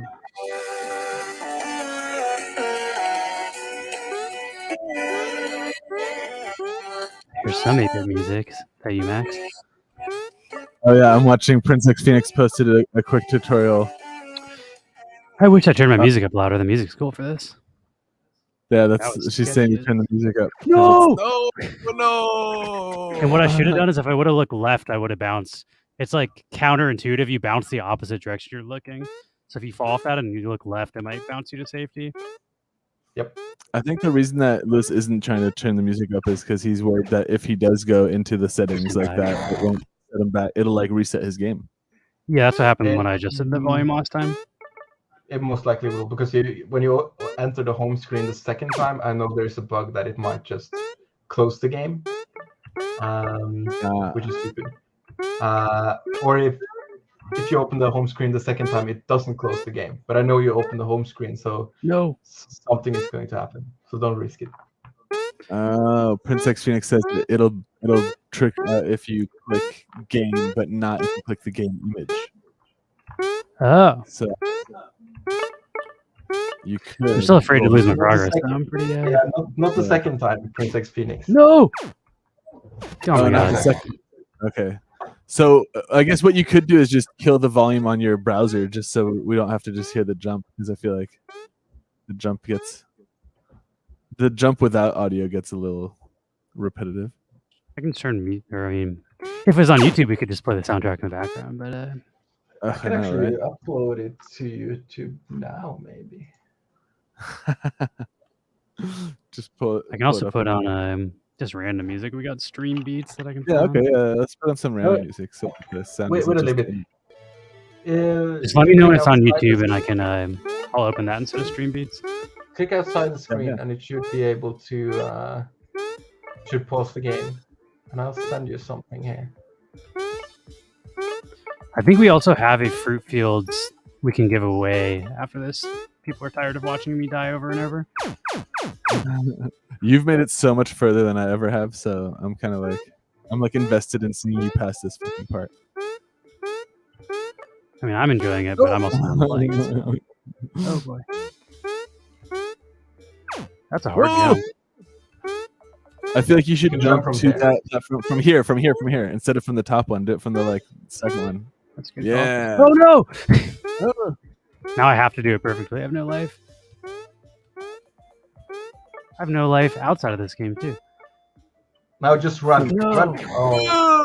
Oh, just run forward. Of course. Can I run jump that? Fall right in. Some kind of trick. Also, there's the first platform that is like when it bends around. Okay. When it bends around like that before you do the tricky jump up, you can just run and jump far. You will get over. Oh shit! Wait.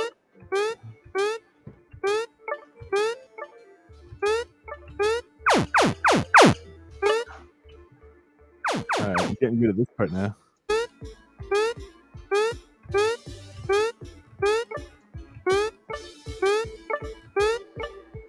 I just run. You think I can run jump this?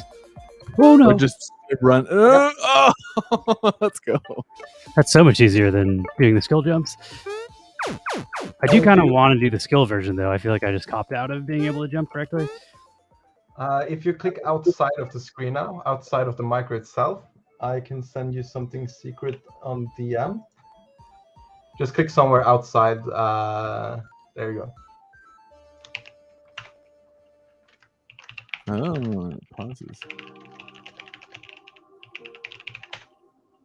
Oh my gosh, yes. Ethereum selling off. My options are in the money. Yes. Still, the IPFS is still like loading. It's loaded straight away for me. While I'm waiting for that, I'm gonna try to beat this level. Oh my gosh, this is a hard jump. Oh boy. Now the level is falling in on itself as well.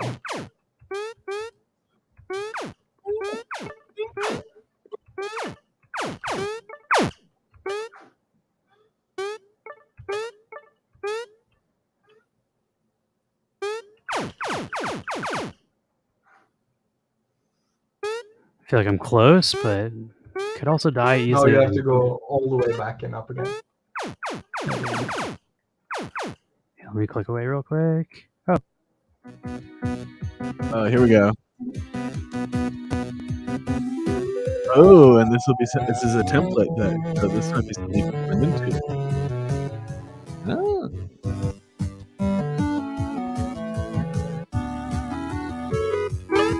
probably not level appropriate, but at least got music.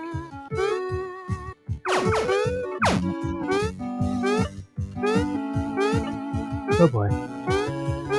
Could do that from here. Beautiful. So intense. I don't know why, but shooting also kind of feels like a cop-out, even though it'd be very hard to jump on these guys. No, shooting's totally part of it. Shooting's fair game. Shooting is like magic in Dark Souls. It's fine. It's not really fine. Now if you fall down here, get back to almost the start. Do I want to go up there or no? No, this is the right way.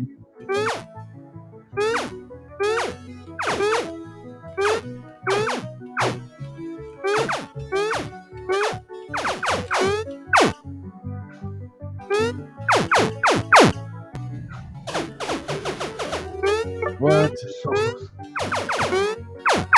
Looking Girl says they finished the game several times without power-ups. I don't know about that. You I have, was gonna say there should be like a special achievement for that. do you have video proof Nice. of this? Or, I don't know. I think I accidentally hacked the level and got damage and passed stuff I wasn't supposed to pass, but I will take it at this point. I do it. Oh my gosh! Oh, it's spikes coming out again. I gotcha. No, I timed that so poorly. Perfect. How many levels are left? Or am I getting close? think you're like This is halfway. the last. This is the last lava level, and then there's 3 snow levels. Okay, I'll try to beat this last lava level, and you guys will not have to watch me suffer through the snow levels, and we'll do a This one giveaway is after this. that hard, and you have done the hardest level, I would say. There is a trick to the mountain levels that makes them kind of tough up. What the hell? I'm not Oh, jumping on man. his head correctly. God, I jumped too early. That's a hard Let's see. time. It doesn't give you a lot of time.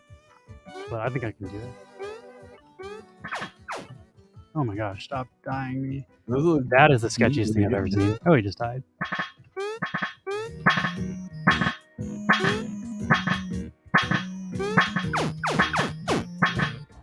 There we go. Making sure there's not a secret wall I can just use to skip this. Nice. Got him.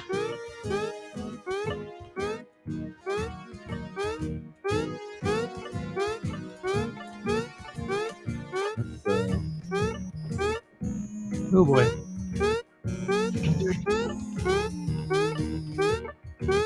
Big news, oh boy. Oh my gosh. Don't fall down.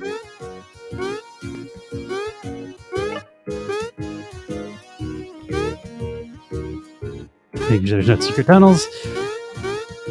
Uh-oh. So boy. Oh. Seems like something secret over here that I have to go for. But then do I also want to discover what's down there? I don't know, I'm just gonna go up. More coins on the top, it looks like. A nerd in me wants to just run backwards since he was in the other way too, but I will do that on my own time. I'm gonna discover every crack, every crevice of this game. Oh no, I missed some coins. No end.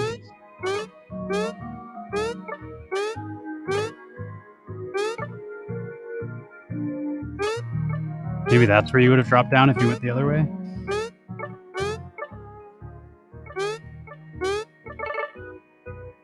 This is just Coin City. I feel like I'm getting rich. You are. Yeah, right. What do you do with the coin? Oh, damn, that was risky. That was not what I was trying to do, but I'll take it. As long as I don't land in spikes, I'm okay.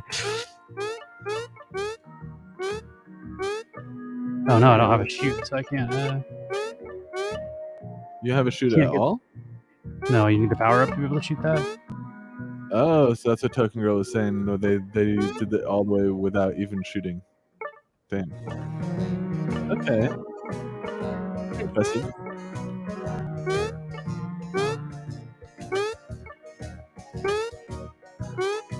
I feel like these are just Yeah. deep enough that if you fall in, you can't get out. Like I feel like that's how high you made that.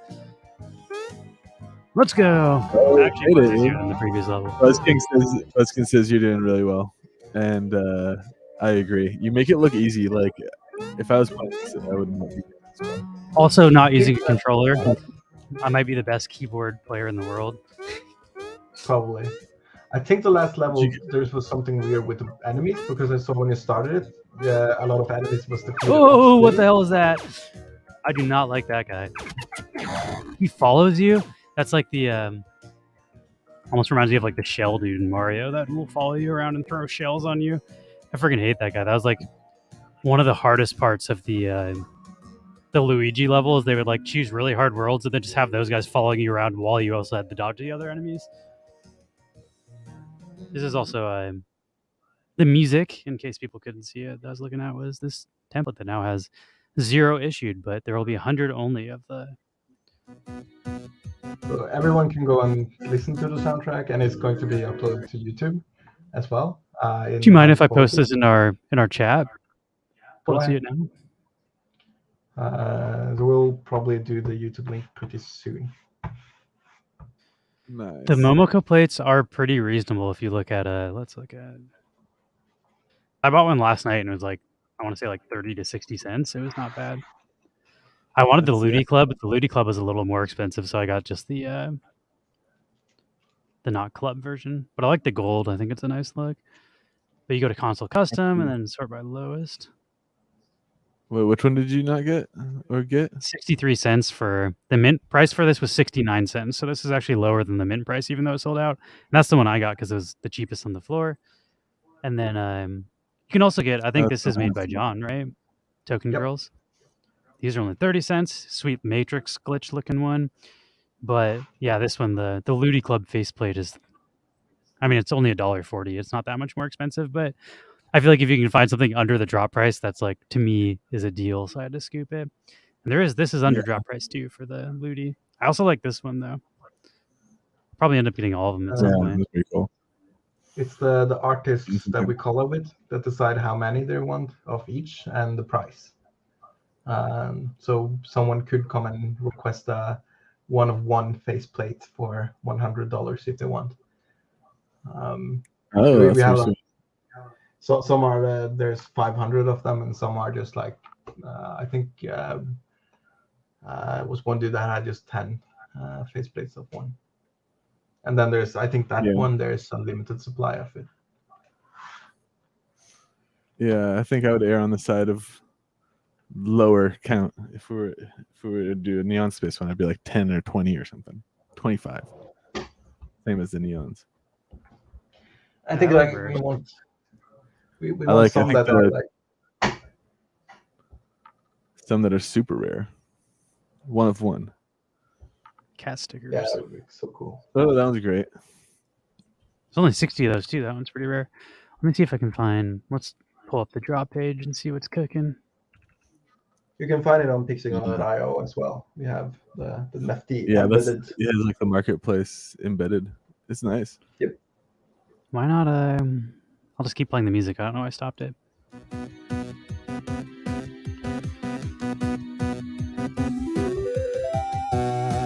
So yeah, there's a bunch of sales still open for faceplates. So if you see one that is like overpriced on the aftermarket, check the drop page. Also, the drop page supports him directly, and the aftermarket does not. So if you want to support the creator of the game, I saw there was a Pixel for cheaper on the aftermarket, but I was like, I want to like support you as a developer, so I bought one from the drop last night. Inadequate Mass asked if the character cards change the character. Yes, they do. Not the movement and stuff, just animations. Yeah, it's like a skin, and yeah, the animations are different. Are the sound effects different? I didn't actually play with sound less than most of the time. Okay.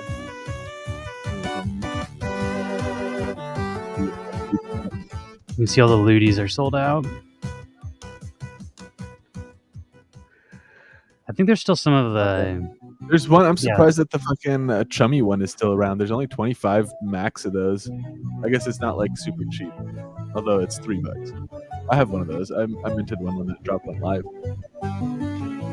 You can also buy the characters. Here's the Demon Chief or Pixel Kuma. The bear's cool too. This is the game is Pixel sealed game box, and then the game box you can either leave it sealed or you can open it and it comes with a cartridge that you can play with, and then you also get the empty box in your wallet afterwards. Yeah, you And should there's show what the also the- cartridge looks like on the secondary market. I think that it's adorable. It's like a little like Game Boy cartridge that fits into that little on the website. I'm gonna show you in my wallet too. Yeah, that's I where- said when you saw the Pixygon Prism stuff, like these are an actual 3D model. So with the Prism, you will be able to spawn it and see it as a 3D model is the plan. And same with the cartridge, nice. the cardboard box. And with Pixygon Infinite, whenever that releases, we're going to do it. I think that looks great too. That 3D render looks really nice. You also get the empty box, which is cool, like you were saying earlier.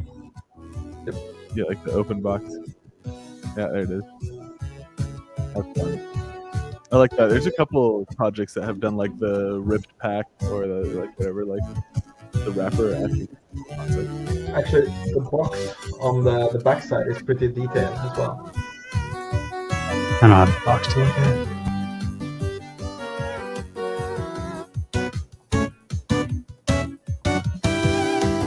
I like this one though. I had my Nintendo DS was a bright pink Nintendo DS, so that's also why I like this one. Immediately appealed to me. I was like, oh, that's like my DS that I used to play a lot. That Max used to wreck me on Tetris in. Nah. Yeah. Is there any plans of ever having like a physical handheld version of this? I would love to. Right. I would It's really like, it love seems to. like it would be perfect. I will. Yes, buy a lot of But- games, and I'm gonna make it happen. Yeah, eventually. It is really cool. So these have it in Pixygon Infinite, which is like the big open world 3D game. You're going to be able to pull out your micro and play it in game. Oh damn, that's cool too. So you can also just go to the website and click purchase games. I think your devlog had something about Pixygon Infinite, yeah. A physical in-game. Not sure how I. I think yeah, that's true. The arcade machine in GTA. Those games are fun as hell. The GTA arcade games. So this is a sample of Pixygon Infinite, which might remind you a little bit of Immersis. I wonder why. Oh.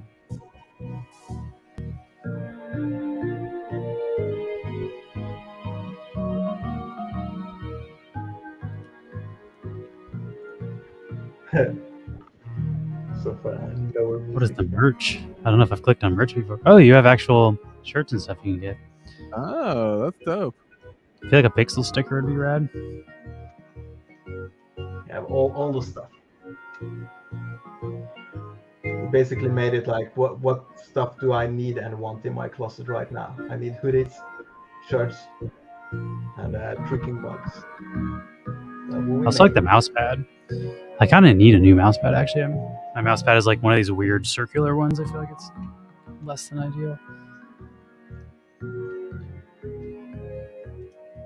I sent you the link to the testing site. You can test the anima if you want. I think you have the testing capabilities for it. Yeah, I can check it out. It's like somebody tagged me and Yeah, it's a butterfly. Prince X Phoenix showed me something. Let's see if I can play this on stream. Mute this real quick. It's butterfly.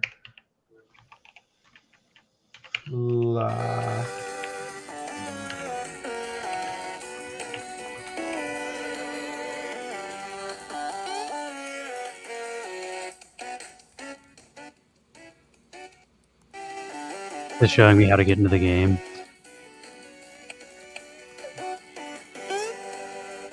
Oh, so you can change the volume and then get back to the game.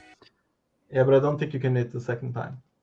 Okay. Yeah, that's what I was saying. We weren't gonna risk it because it has that potential glitch. Well, But thanks for I the think thanks for the advice anyway, Prince X Phoenix. I appreciate it. Yeah, it was pretty that's nice. the way it's supposed to work. Nice. Damn, that's really cool. I'm excited about what's like the next thing coming out for Pixygon. Is there like what's like the tease for what's upcoming? Well, that's Prism, which is the AR app that you showed in way off in the beginning. Oh, yeah. Barely anyone know about that, but we won the VAX grant for that, and that's basically a multi-chain NFT wallet where you can spawn out NFTs as AR models as well. So maybe we're going to release Prism and the third micro game almost at the same time is the plan. Now with the OIG stuff, I don't know if we're going to get to do it by the end of July, which was the original plan. But about a month or so before we release both of them, I think.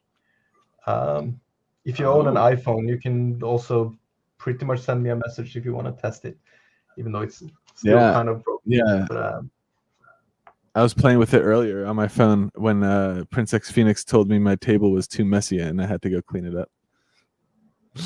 But it was really cool. That is really cool that you can spawn like I could take like my neon signs, I could put them like up on my wall using AR, just like take a little picture of me with it, and it definitely the occlusion was working perfectly, so you could totally like stand in front of it and have it like a little photo. I do love that's gonna go in with like you said, like 3D models in the future where you'll be able to like open an NFT and see it like not just as a card in space, but as like an actual object.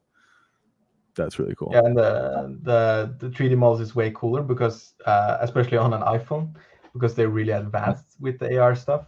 Because you can get like environment reflections and stuff. So if you would have that neon sign behind you now on, you could see the reflection on the metallic surface of the 3D models and stuff. Oh, I think this has even changed since last night. Did you push an update since last night for this game? I've pushed 2 updates since last night. Because last night when I ran left and right, it like changed the person's hair color. Yeah, we're working on the character. It's doing this like infinite door glitch though. No. Because that was happening to me last night, and then I logged it again and it didn't happen. But yeah, this one's a lot like Pokemon. You can't see it if I'm glitched out. Let me see if reloading it helps, but it might just be. No, I think I fucked up the glitch. I just moved the entire grid. I can show off the Kumas one then. I honestly don't know how this game works at all though, so I feel like I'm a bad platformer is very like platformer just makes sense. Like you don't need to read instructions and stuff. And this one has a lot of stuff going on. Yeah, this one you're like planting seeds and harvesting them and combining ingredients. That's as far. I think this one's also not working, but this should work on the main net one. It should work. It just might take some time loading. Okay. And just make sure you have clicked the window. Should work. Let me double check. The texting network is kind of. Yeah, the music kind of reminds me of Sea of Thieves. I like the music. At one point, I like learned how to play this song. I was playing it live on stream. It's heavily inspired by Banjo-Kazooie. Oh, nice. Yeah. I think it's It reminds me of like I feel like the Boo levels of Mario. Like when Boo, like when you turn around and he chases you, I feel like it has this kind of like. Maybe that's not the right one. I think I'm thinking of. I don't know. That was a weird fucking reference, but the like DuckTales game on Sega Genesis. There's like spooky haunted levels that has music like this. I don't know if this is loading. It should work on mainnet though, right? Yeah, but I think this is. I know what the issue is there. I also want to do a giveaway here in a second. I believe we have Give it neon. Let's see Pixygon. We do. We have 9 NFTs from Pixygon, including a Kuma fruit field. So we can give one of those away. But let's see if I can show it off first.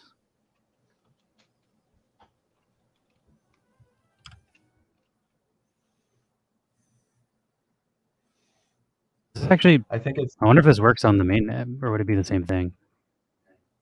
Try it. I'm gonna try the fruit fields first, just because that's what we're giving away, so we can show it off. Uh-oh. Is it gonna stay? This might be bugged for me right now. Try opening a different save slot. Because I think I fucked around with save slots a little bit. I'm gonna force restart real quick. Give it the old Control F5. You can just open the or you should be able to open the home menu because it kind of deletes the whole thing if you press the right button. So go to a different save slot. Yeah. Big money. Here we go. Oh yeah. So if you play this with the controller, it makes sense. But Yeah. Q and E is the shoulder buttons. So when it's R over his head, it's E. Uh-oh, I might have to redo this because I screwed it up.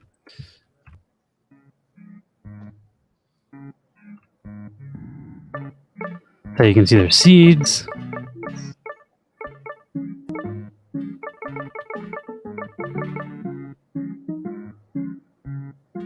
Is this stuff already planted? I can harvest it? Yep.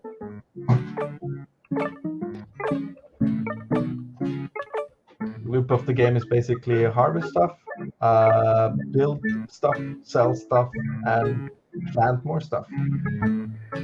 Is there do enemies show up at some point, or is this like a peaceful game? There are enemies. So is this places I can plant? Like this lets me... Oh, I can build stuff here. So you just need to have the recipes and blueprints to do stuff. And currently you can only pick up the plants or the small flowers. And the idea is that you build the village in the center, and then you have all the enemies kind of coming in from the side. You can build walls and yeah. Oh, what up? Play with me. Okay, Momoko. Okay, Momoko. I like that you can see the reflection in the water too. That's a nice touch. Oh, and you have the Crypto Kuma, or the Pixel Kuma. Trust me, I'm just as confused as you are. I can't process this. Good to know.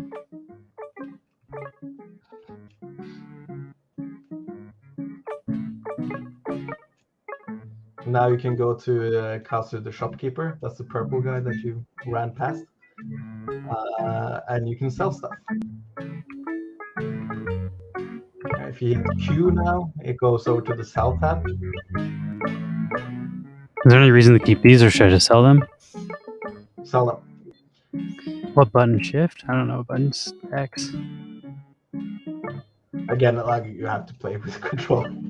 Okay, there we go. I do have a controller too, I just don't have it plugged in right now.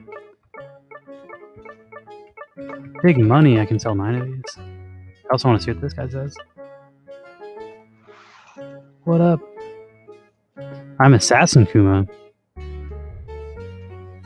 Does he protect me? No, he just gives you bad advice. Or he gives good advice now. He didn't give you good advice before. So where do I plant my seeds? Can I plant them on this stuff, or? Yeah, you can plant. There's 3 types of signs. So you see the signs kind of show a big plot, a medium plot, or a small plot. So these are the small plots, and there you can plant stuff. So you've got to buy the seeds first. This is a medium. I think I had some in my inventory just by default, I thought. No, you shouldn't have. Okay, I'll go to the store. Maybe that's what I was saying. In the store you could buy them. I thought that was my inventory. Yeah, that makes sense, because my sell tab didn't have seeds. It was the buy tab. Yep. I can buy some beans. Don't buy the bean or the tomato. Those are for food. Buy the tomato. Okay. I bought 2 tomatoes, and then... You can only use them to make pasta sauce. Wait, I can't use the tomatoes? No, you can't Oh, I plant just the spent all my tomato in a money. hole. I screwed up. Oh, at night, do the enemies come out? I'm sketched out.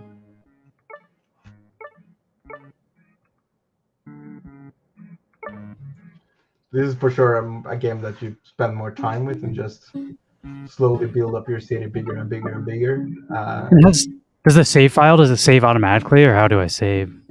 It saves every minute, I think, or so. Okay, that's cool. Let's see, This how do I is- sell this thing? I think this game you can play it for quite a good while as well. I don't know if you got an end amount of hours. Oh, and you can buy the recipes as well.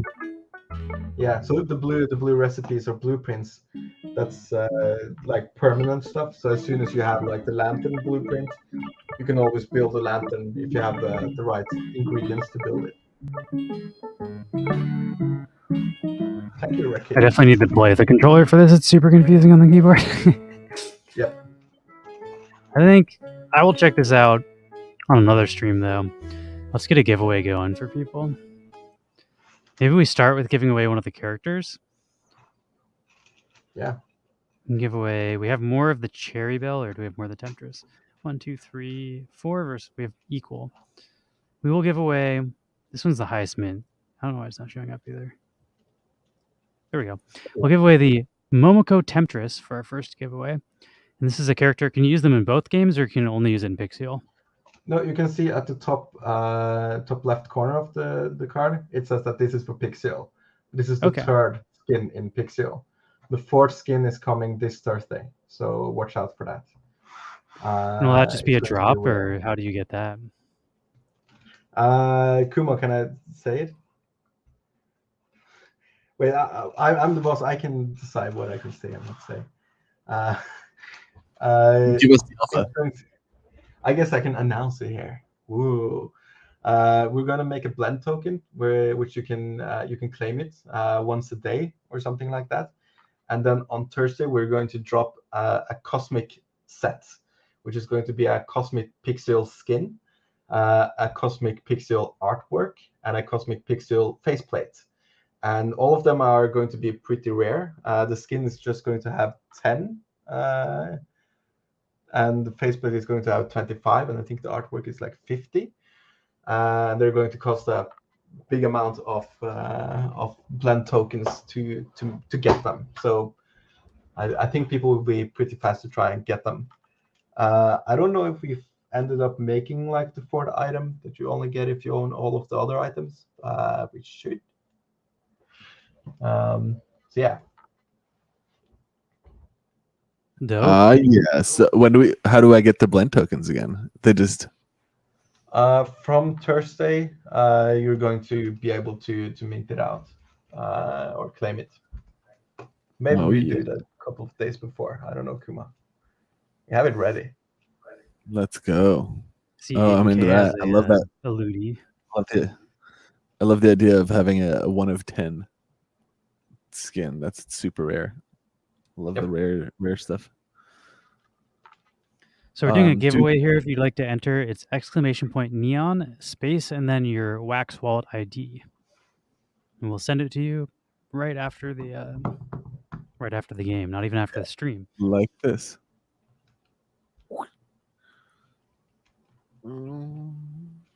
Oh yeah. I have to go run to the other room and close one of my ETH options here. Crypto Kuma says there will be 2 drops, an open drop and a holder's drop for free every 24 hours. Okay, nice. So the holder's drop is going to be probably if you own all the game cartridges in some format, and then the open drop is going to cost some wax. Okay, sweet. And then you can look out for one of those each day, or I guess one of each day, and that'll be like if I participate in all of those, I should have enough blend tokens to get what I want. Yep. And we're going to do more drops that needs the blend token. So let me post an invite to the Discord too, so people, if you want to attempt to get the blend tokens, I feel like the Discord's probably the best place to be so you can see the announcements.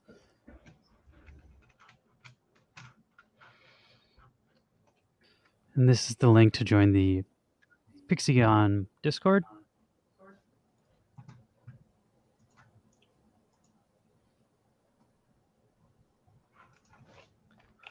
Does it correct it if you put it in wrong?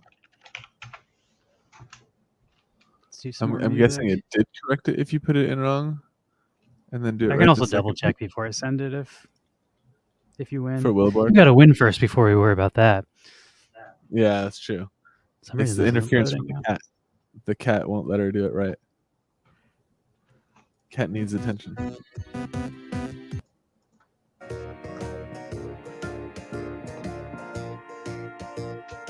Nice, yeah. Yeah, the music is pretty great, actually. I'm a fan. I love the music. Yeah. I have to go for this drop too get the soundtrack. I guess I can just get it. The thing is, like, I got one of the like collector's edition boxes, but I didn't open it.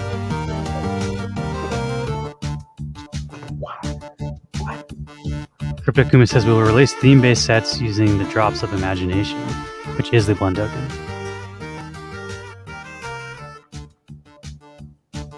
There's also a secret track in the soundtrack.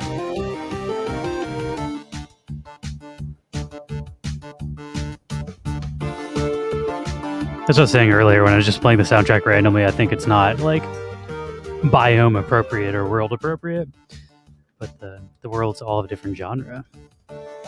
Yeah.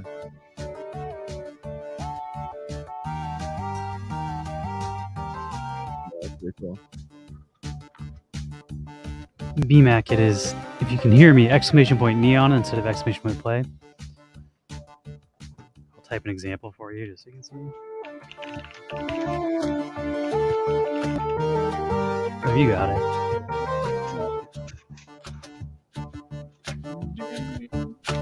Obviously, if we win this, we will not be sending ourselves the prize. It'll go to the second place winner. But I do like seeing my grub because I have the grub cosmetics and I don't get to see them very often. So this will be last call. I'll start this giveaway. This is for the the Momoko Temptress skin, which works in Pixygon, which is the platformer I was playing. All right, here we go. I'm gonna have to mute the music for Grubfish.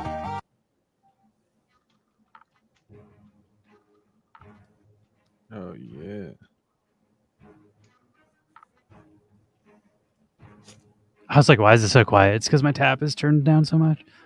I'm used to Grubfish being much louder. I'm gonna have to turn that back up before I try to watch YouTube videos. They're like, why is my sound broken? I see some trails. I see some backpacks. Love to see the cosmetics. Ooh, BMAC. Took one right to the dome. Oh, that was brutal. Agent K is going for a grub explode. Don't take me out, Agent K. You know, I feel like I should just. I'm coming for you, dude. Of course, I won. It's rigged. Streamer always wins. But that means Chris won. Congratulations, Chris. Chris also had a mythic trail and a mythic backpack, so it's definitely pay to win. We just proved it. Yeah, we won't know if he had a mythic flag though. So you'll have to do it next time if you want to see your flag. All right, we'll do another giveaway. Let's give away the other Momoko skin, and then we'll give away the Fruit Field scheme. So the forum is back open. This next one will be for not the Temptress, but the Cherry Bell, and this is for the other game, right? Kuma's Fruit Field. Yeah. Yeah. So the next giveaway will be for the third skin for the Kuma Fruit Fields. Yeah. And I'm going to do Alt-Tab real quick to send the prize. So the wallets will not update while I'm hold tabbed. But if you're typing !neon in your wallet, it will be entering the form. You just won't be able to see it for a second. Oops. Try to send you an actual lewd Momoko instead of the Pixygon. We still have a Ludi pack too, which is a pretty sought after. I feel like that'll also just age like wine. Like, yeah, I'm not in a hurry to give it away. I guess it depends on if the rare one gets pulled from the pool or not, the unique one. The packs are still super rare right now, I feel like. Ludi is pretty good.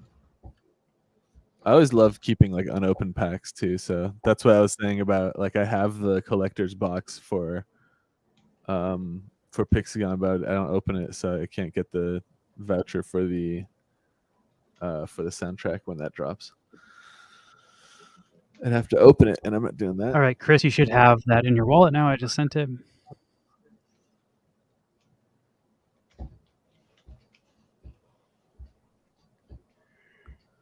Also, thanks for joining us. I make stupid games /Oneiros. Spending 2 hours with us. I know this is not a short thing, but I feel like we got a good cover of both, of kind of your background and what you'd want to do with OIG, and then also we got to look at the game. So it's a lot of fun. It's got to be getting late over there too, huh? Yeah, it's 2 a.m. Damn. That's pretty. That'd be like getting late for me on a normal night. So yeah, thanks. It's my usual time to work. So okay. Okay, good. Yeah, me too. I'm usually like 2:30. By like 2:45, I like to be gone to bed. Princess Phoenix knows my schedule. I went to bed at like 6 a.m. today, so yeah, that's like dinner time for me. Yeah. I think I went to bed like 4 a.m. and then I started programming Prism and fell asleep around 5 a.m. Get that's extremely creative. Tomorrow I got to wake up slightly earlier because we're streaming at 12 with Kfer, so I can't stay up until like 6 a.m. or I'm going to be dead for that stream. It's weird that waking up at noon is early for me. I'm like, oh, I got to wake up at noon. I got to wake up so early. Like anybody with a friggin', 8 to 5, 9 to 5 is like, you're a fucking asshole waking up at noon. No. That's the good hours. I like my late night hours. Also, like, I don't know, especially during like the summer in LA, it gets like miserably hot during the day, so it's like more comfortable to be awake at night. It's not like 95 degrees outside every day. Yeah. That's nice. I don't know. I kind of like the heat, but it gets a little too hot. Today is wake nice. up at 2 a.m. What is going on? Window open right now. What time do you go to sleep to wake up at 2 a.m.? 2 a.m. It's a weird time to wake up. Yeah. By the way, this soundtrack is like, this is why I should make Pixel way easier, because this is so cool. So people can hear the later levels. Yeah, barely anyone has heard this or the lava levels or. Yeah. I don't remember if this is the World 4 or World 5. This is pretty dope. What's that speedrunning website? I wonder, do you have to like submit your game for the speedrunning website? GameStone, no, not GameStone Quick, but it's just speedrun.com. That's it. No.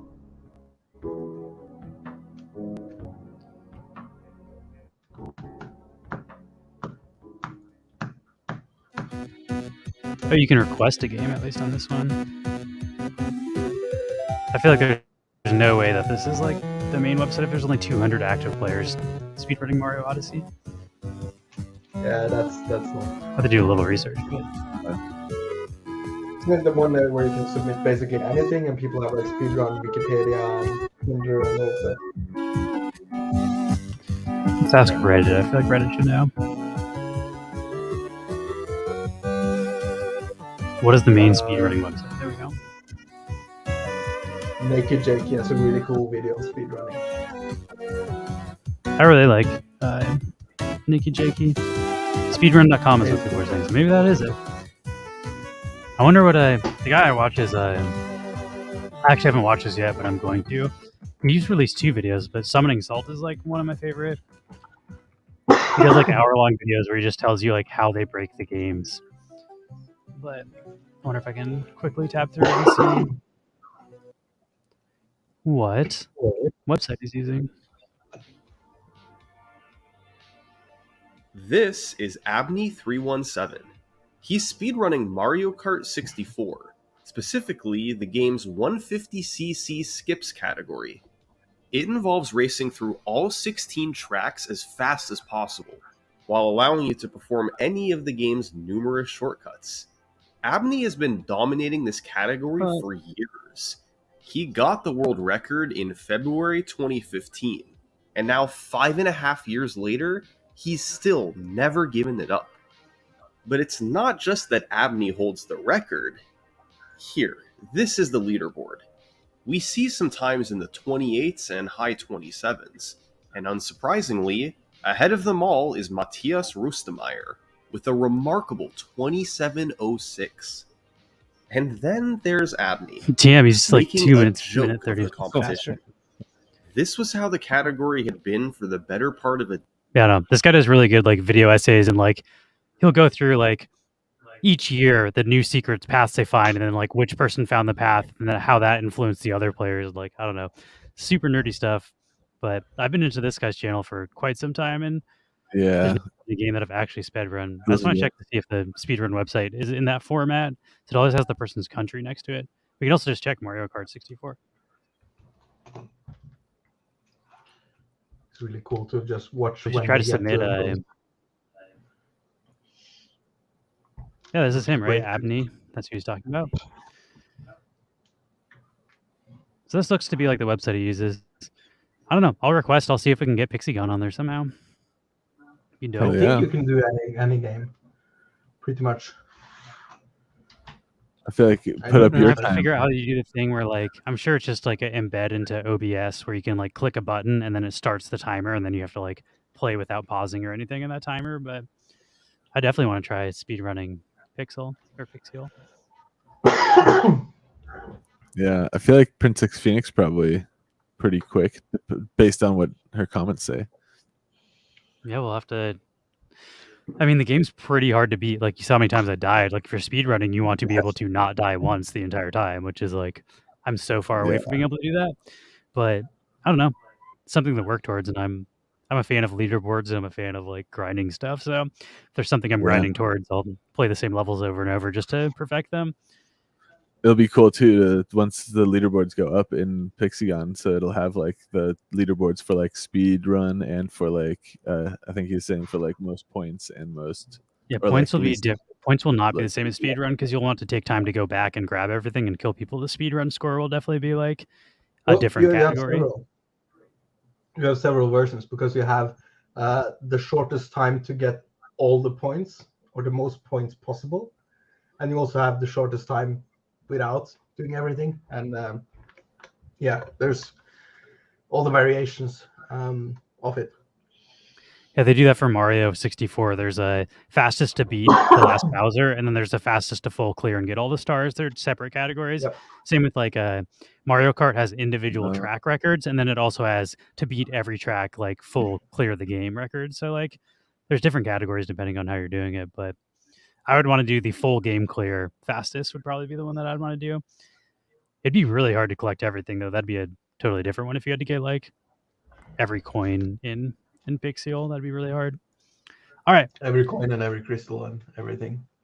Yeah. Last call for exclamation point neon in your wallet, and this will be for a Momoko Cherry Bell. And then after this, we'll give away a Fruit Fields cartridge, and you'll be able to enter the game, and you can start growing your fruits.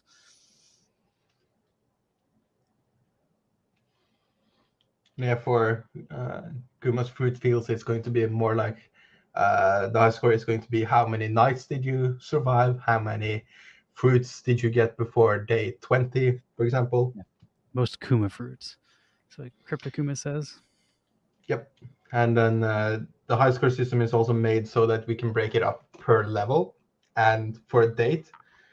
So the idea is that we can say that, this week we're going to have a high score competition that starts on Monday, and the fastest person to beat the lava levels for example, gets a prize or something like that.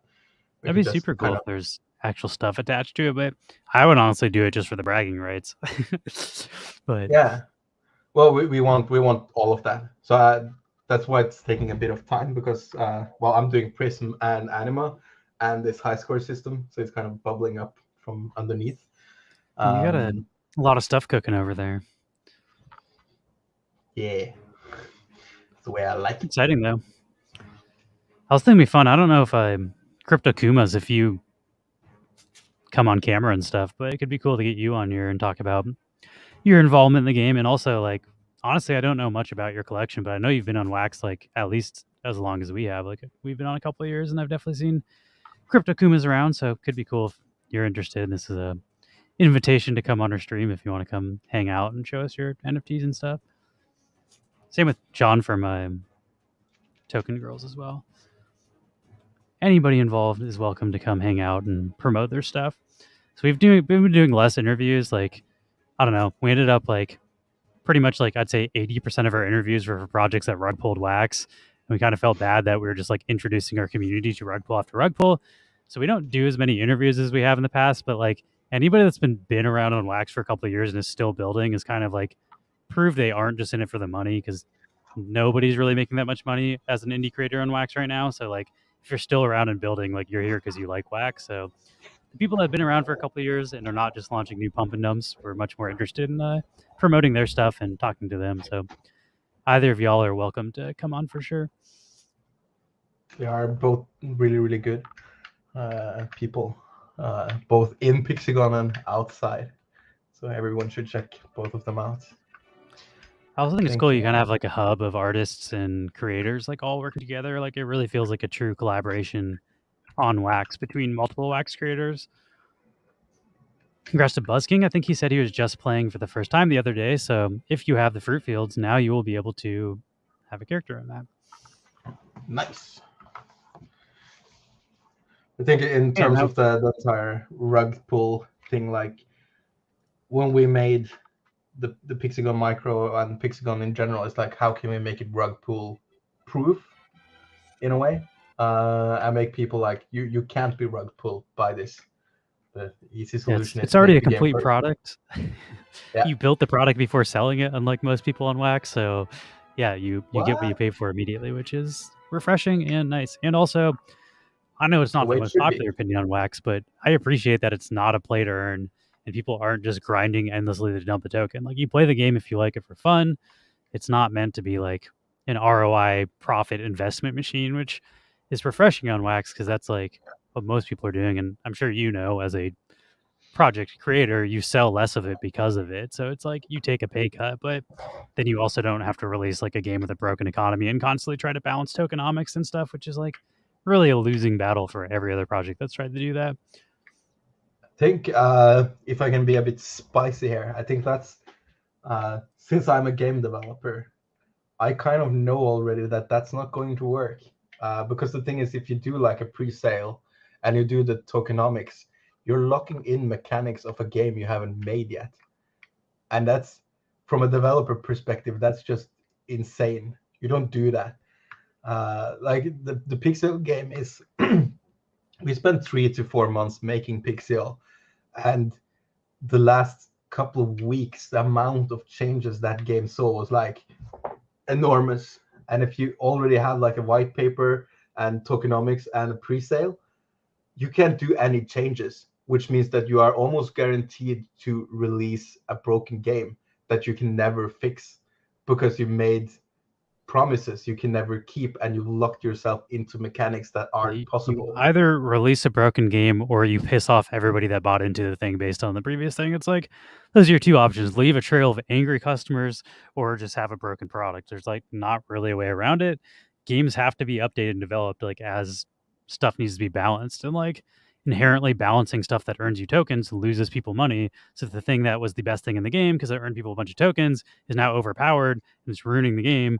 Then you have to make it weaker, but then the people are pissed off because they spent real money on it based on the ROI they calculated in their ROI calculator. And I don't know, that's just a whole bunch of nonsense that doesn't even happen. In my opinion, like, I don't know, like, look at games like Counter-Strike. Counter-Strike has an amazing skin market. It has a lot of money. People make good money on it.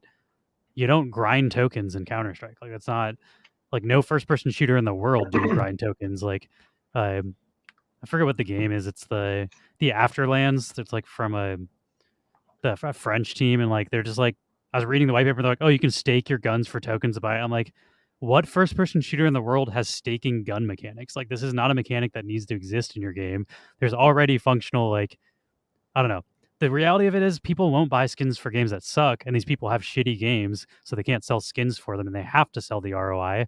Because if you had to go just based on gameplay and just based on like buying cosmetics for a game you actually want to play, then you have to deliver a good product, and their products aren't good, so they sell speculation and ROI hype over an actual gaming product, which is like the main issue with Wax. And also, I'm saying it's super refreshing to see your game is game first, no economy, really. Just play the game if you like the game, because that's how games have worked forever. Our token is Vax, but like the issue that you're talking about now, that's like the power creep issue, and the thing I'm talking about is more like when you make you make pre-made cards and you make the NFTs and then you sell that and you're promising a game, and on your pre-made cards you had like, here's an attack stat and you have a defense stat. That means that now you can have more stats in your game because you only put attack and defense on your NFT itself. So if you wanted speed as a stat in there as well later to evolve the game, you're fucked, because you already made you made like the data assets, which is the last thing you make in a real game. Like when you make like a Zelda game, like the weapons and the stats and kind of making all the weapons that are in there. That's one of the last things you would do and finalize. And same with like Pokemon and just adding all the stats. Pokemon is a perfect example on that, because the first Pokemon games, they don't make sense. They're so stupid, like the way the stats are set up. It's completely stupidity. But they could fix it in the subsequent games. Like in Gold and Silver, they fixed it a lot. And in Ruby and Sapphire, you could start seeing like, okay, this can be competitive now. But like when you do the same with NFT stuff and sell the cards before you make the games, you can't do that balancing, and you're just stuck with something that was never tested by anyone and was never playable in any way. So it's like you have that power creep problem, which normal games face to a smaller degrees, but that exists across the board. And then you have almost every NFT game that they're just like, fundamentally they will forever be broken because they started in the wrong end, and kind of, yeah. Also, from like a user experience perspective, like Blankos is one of my favorite NFT games. It's a 3D platformer. It's on an EOS IO based chain right now, but eventually will be on the Mythical blockchain. But because you can earn free NFTs for grinding the game, people bought it on like 30 accounts. So like, I'll go into a lobby and there will not be a single human player. It'll be me versus 9 bots that just walk in a circle and jump to like get their like grind out. And like, it ruins the real player experience because people are just trying to grind out tokens and stuff. So like, there is sort of a problem, like just fundamentally with pay to earn or play to earn in my experience, where like, even when the game works, it's like it just attracts the wrong crowd that are not actually trying to play the game or enjoy the game, and people view it as an investment and like a way to funnel money out of the ecosystem rather than like, oh, I'm playing this game because I like the game. And I think that even happened to like Roblox, where like Roblox added like a currency you could grind, and they had to take it out of the game because it got botted so heavily. Like what I'm saying happened, where like the player experience just went to total shit because no one was actually playing the game and everybody's just trying to bot it for the token. So like, I don't know. I'm at this point, like, I haven't seen it work in a way that makes any sense. Sure, I'd love to be able to grind tokens and make money playing games. I don't really think that's the way. I even think like Counter-Strike kind of does it well, where like you can earn 2 skins a week. You can earn 2 loot crates a week, like 1 loot crate and 1 skin. That's kind of the max you can do. And then it costs money to open the loot crates. So like you can't just like dump all of the skins on the floor. You have to pay money to get the rare skins, which is sort of how they hold value. And I feel like that system would work with NFTs, but I don't see a system where like you can just earn a token from the hours you put into a game, where that isn't just going to make that token completely worthless and everything you can buy with it completely worthless. And that's sort of like, I don't know, it's taken people way too many years to figure that out. Or they just don't care and they realize they can make more money for developing their game if they launch a token and do an initial token offering and say that you can stake for that token, but like, yeah, that just doesn't work. I mean, maybe I'll be proven wrong and there will be some amazing game, but so far we've been doing this for 2 years, trying like every game on Wax, and like none of those have worked. They all just collapse eventually. You should check out how many people that made those games were actually game designers. Very few. That's the other thing, is it's like, which I don't blame people who are opportunistic and also like wanting to try No, new that's things. good. Like, we honestly probably had no business starting an NFT collection. We are actual professional artists outside the space. So on the art side, we were qualified. We were not really qualified on the like whole like mint structure and blockchain side of stuff. Like, we made a bunch of mistakes as far as we over minted, and we've spent years burning NFTs trying to fix those mistakes. But like, I get wanting to try something new, but I also, from a consumer at this point, don't buy it. Like, I'm not interested in buying into crypto bros trying to develop games. I'm interested in buying games made by people with experience in game development, which took me multiple years of burning my money to figure out that like the people who are token first are never going to make a good game. I think it's like this is like the .com bubble all over again, and I think the bubble burst when we entered like the bear market, and a lot of the big fake projects died out really quickly, and now the bubble has burst, and what you have left is the real people. Because with the .com bubble, everyone was like, oh, the internet is over, it's a fad now because it burst.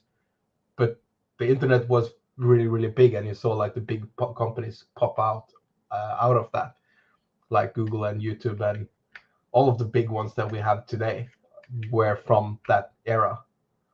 That's what's going to happen again. Like, you just need to see who is still around and actually making something good.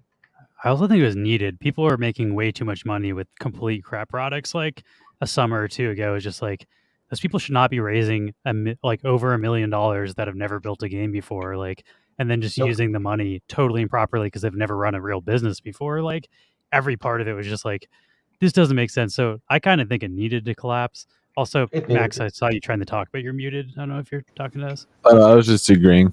Yeah, I saw I was muted, and I was like, oh, that's good. But yeah. I knew it was going to burst, and it was good that it burst. And like now we need to figure out what the fuck is NFTs, because it's not what that bubble thingy was. It's not play to earn in my head. And I think like my idea with the Pixygon micro is like, do an honest attempt at like, this is the unique stuff that we can do with NFTs and games. Like, we can deliver the skins, the faceplates, and like the way that the faceplates have the 50-50 revenue splits when you hit purchase to the artist and to the game. Like, Counter-Strike can't do that, or the way you open packs. And again, Wax is one of the only chains that actually do the unique stuff with NFTs that makes sense, and that you can sell to a normal gamer. So yeah, that's, you could do some pretty like weird stuff that just doesn't really exist. I feel like you could make like an NFT skin that's like a pair of pants, and then do like a Sisterhood of the Traveling Pants thing where you just like send it around to people. Like, you know, someone sends it to you, you wear the pants for a couple days, and then you send them to someone else. It's just like there's an item in this game that is circulated by the community who plays the game, and it's just like this weird thing that goes on. But that's like something that doesn't really exist in gaming and that's like innovative shit that you can do with NFTs, I feel like. Yeah. That's one of the things like that I think is going to be very exciting about Anima, is that, as I said, like you need to own the NFT of the Anima card, and that's a Pokemon card basically. And we're going to make a side game that is basically Pokemon card with that. But if you own that NFT, that means that now you can catch it in the game. But as soon as you caught it, you can give away your card or sell it on and kind of keep it circulating. And that means that if you want to actually collect all the animas in the game, you have to interact with the community and trade the cards in between each other, because there's only so many cards to go around. And the way with the micro games, another thing that Steam can't do, or they're trying to do it in bad ways, is that you can lend out games. So if you like Pixel, like you could just give it to your friend and he can play it for an hour, and then when he's played it for an hour, he just gives it back. With Wax, that's almost no cost at all, and you can just sit and swap a cartridge back and forth. And I'm completely fine with that. I think that's how it should be. And like the NFT is your license. And when you're done with the game, sell it off, give it away, do whatever. That's cool. I honestly think ownership is good enough. I think people just got unrealistic expectations with like our planet printing money every day, and they're like, if the game can't do it, it sucks. But that's not what gaming has ever been. Like, no one's ever been able to just print money passively playing a game. That doesn't make any sense. Like, just ownership of your assets and be able to sell them for an asset you can trade for real money is so much better. I have Sea of Thieves. I dumped like probably $100, $200 in the skins into that. If a new skin drops and I want it, I can't sell an old skin and then use the money to buy this new skin. Like I'm just stuck with these. If I stop playing the game, which I did, I haven't played Sea of Thieves in like a year, I can't sell those and buy skins in another game on Wax. Like all that would be possible. So it's like, from a gamer's perspective, all of that is good enough, like, and much better than the current system. I think people just went too far in the like investment direction, and like it just needs to correct and come back a bit where it's like, this is still better utility than what exists on Steam. And also on Steam, if you try to trade your stuff on a third-party market, you might get your Steam account banned. And like, I've got 10 years of games on my Steam account. I am not going to be fucking around with third-party Counter-Strike markets, because I cannot take the risk of like losing my 10 years of games. Like, I would never do that. So, like, I don't know. Like, having a decentralized thing meant for that makes a ton of sense to me. Yep. Yeah, it's gonna be cool to see that all develop. Like, see what direction like actually catches on, in a real way. I feel like, I don't know. Personally, I really like the skins. Thank you for the follow, Rick. NFTs as skins works super well. Like for me, I really like collecting. Another thing I really like is that the ease of crossing things over, because there's nothing really stopping another developer from taking the Pixel cartridge and using it in their game, because they just need to know the NFT and then they can do shit. And then, like, you can see it in our Discord. If you own the game, you have a little icon besides your name that shows that you own this game. Now you have a special channel on Discord, and it's just like the ease of just picking stuff up and just reusing it. It's so great. Autoblock does a lot of that stuff too. That's the unique stuff that we need to just go for, and that's what we can sell to the normal gamers. I think. Yeah, that's like being able to use those NFTs across like multiple games. I just can't wait for that, like, to be more. Tour Station's doing a great job with that, where like Tour Station is including NFTs from a bunch of different projects on Wax into theirs. I feel like they're getting close to being like one of the true first metaverse games on Wax that isn't just selling their own products and like for free, including you can literally display any NFT from any collection in Tour Station already. Like, you don't have to even sign up as a creator, just blacklisted collections in your wallets can be displayed. Anything works. I'm really quickly showing off the Fruit Fields. This is the game we're giving away, but I saw we had some new people in the chat asking about what's going on. So this current Grubfish giveaway is for the cartridge. So you get access to this game. All you need is one cartridge for any of the games, and then you get access to the ecosystem. So you'll be able to play this if you get the giveaway. But it is a cool kind of like Game Boy looking thing. Oh yeah. Buzz King doesn't have this game, so we're going to do this last giveaway and then probably wrap it. We've been going for 2.5 hours. We're already thankful I Make Stupid Games has hung out with us this long.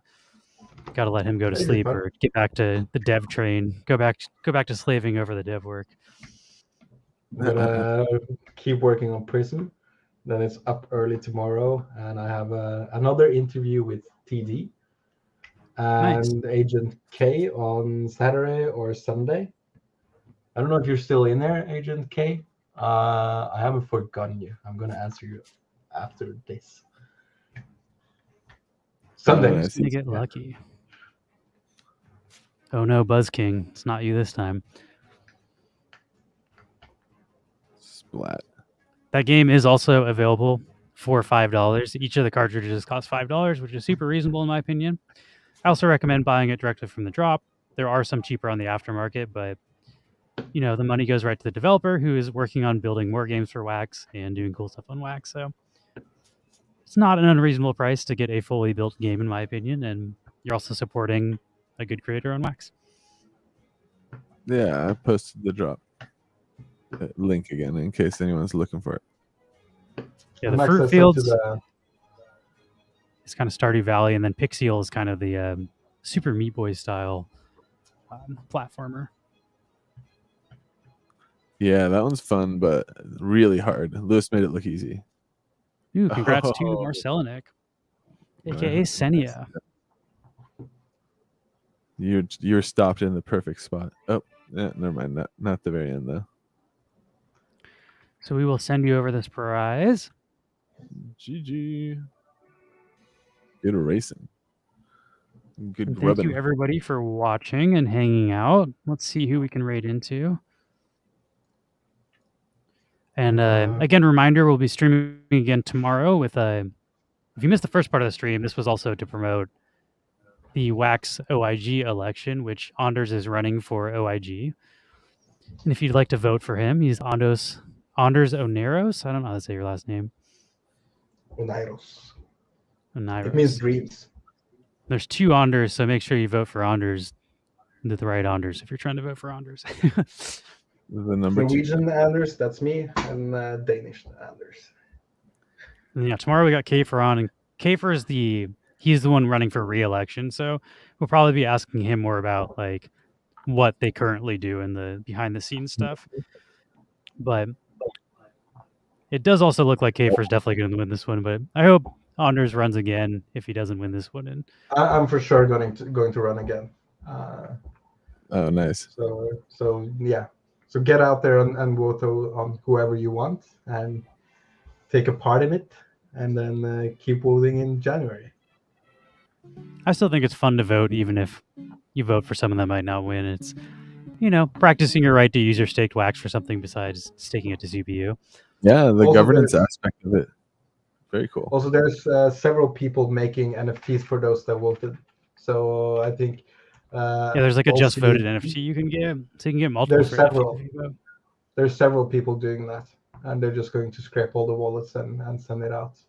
So vote and get free NFTs. It's just a single click of a button. And I just want to see a bunch of people voting. That's what we need now. Yeah, Alcy's offering one, and I think somebody else was as well. Yeah, Mike Trick is his name on Telegram. I've seen Mike's been a lot more active in like the governance chats and stuff. It's been cool Yep. to see. It's also just cool to see people from the community participating in this stuff and caring about it. So definitely, I don't know, I've been Wax a couple of years, and I feel like nobody even talks about the OIG or the Inspector Generals until like the last 6 months, really. Like it's kind of more recently become a thing people talk about. Maybe I was just in the wrong channels, but it's definitely kind of like people actually kind of care now, which is nice. Yeah. It's like cool to see participation. I think I'm going to keep that sort of active through to the next election as well, and yeah, keep talking about it and yeah, make sure people know that it's happening and keep hammering in that it's another election in January. January is the next one after this one. Yeah, January and then July again. So nominate a lot of cool people and vote. I think that's someone Barcelona, right? Is the other one that would be up next? Yeah. How long is a term once you get voted in? Is it 1 year or is it 18 months? Okay. Who should we raid into? We can raid into Super Dope, or we could raid into Franklin. Let's raid into Franklin. He's probably doing wax stuff. Franklin is he's like the community manager-ish for Novo Pangea. No. So he'll probably be doing some Novo Pangea giveaways. You might be able to get some unskilled workers or something.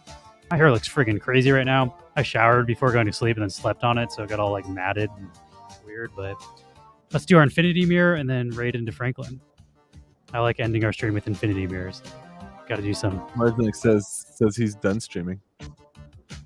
Oh wait, is Franklin done? No. I need to know. Here, let me fun. open the tab and see what's going on with Franklin. Oh yeah, I think Franklin just went off. Good call. I guess we will raid into we could do Doja or Super Dope. Would you guys rather see Super Dope or says MJ Joe's just doing marbles. And Super Dope is playing. Super Dope's playing Final- the new Final Fantasy, which honestly looks super cool if you're into gaming stuff. I'm gonna playing just right that. into Super Dope. It does look really cool. It is pretty All right. cool. Thank you for joining, everybody, and thank you especially to I Make Stupid Games and Oneiros. And we'll see you all tomorrow if you're around. But Thank you for having me. Yeah, night. thanks thanks for for watching, joining us. everybody. And I guess I'll This is also, before we end this, I will post our Discord in case you want to hang out with me on Space. We post, we stream 3 days a week, and we post when we go live in there. So if you want to know when we're going live, or if you just want to chat, I like nerding out about gaming and NFTs outside of Twitch too. So if you're into that stuff, feel free to join our community. If not, we're happy to see you next time on Twitch. Yeah, have a good evening, everybody. And Infinity Mirror. Infinity! Infinity! Infinity! Okay. Important content. Everybody has to see it. Nice. All right, we've raided into Super Dope.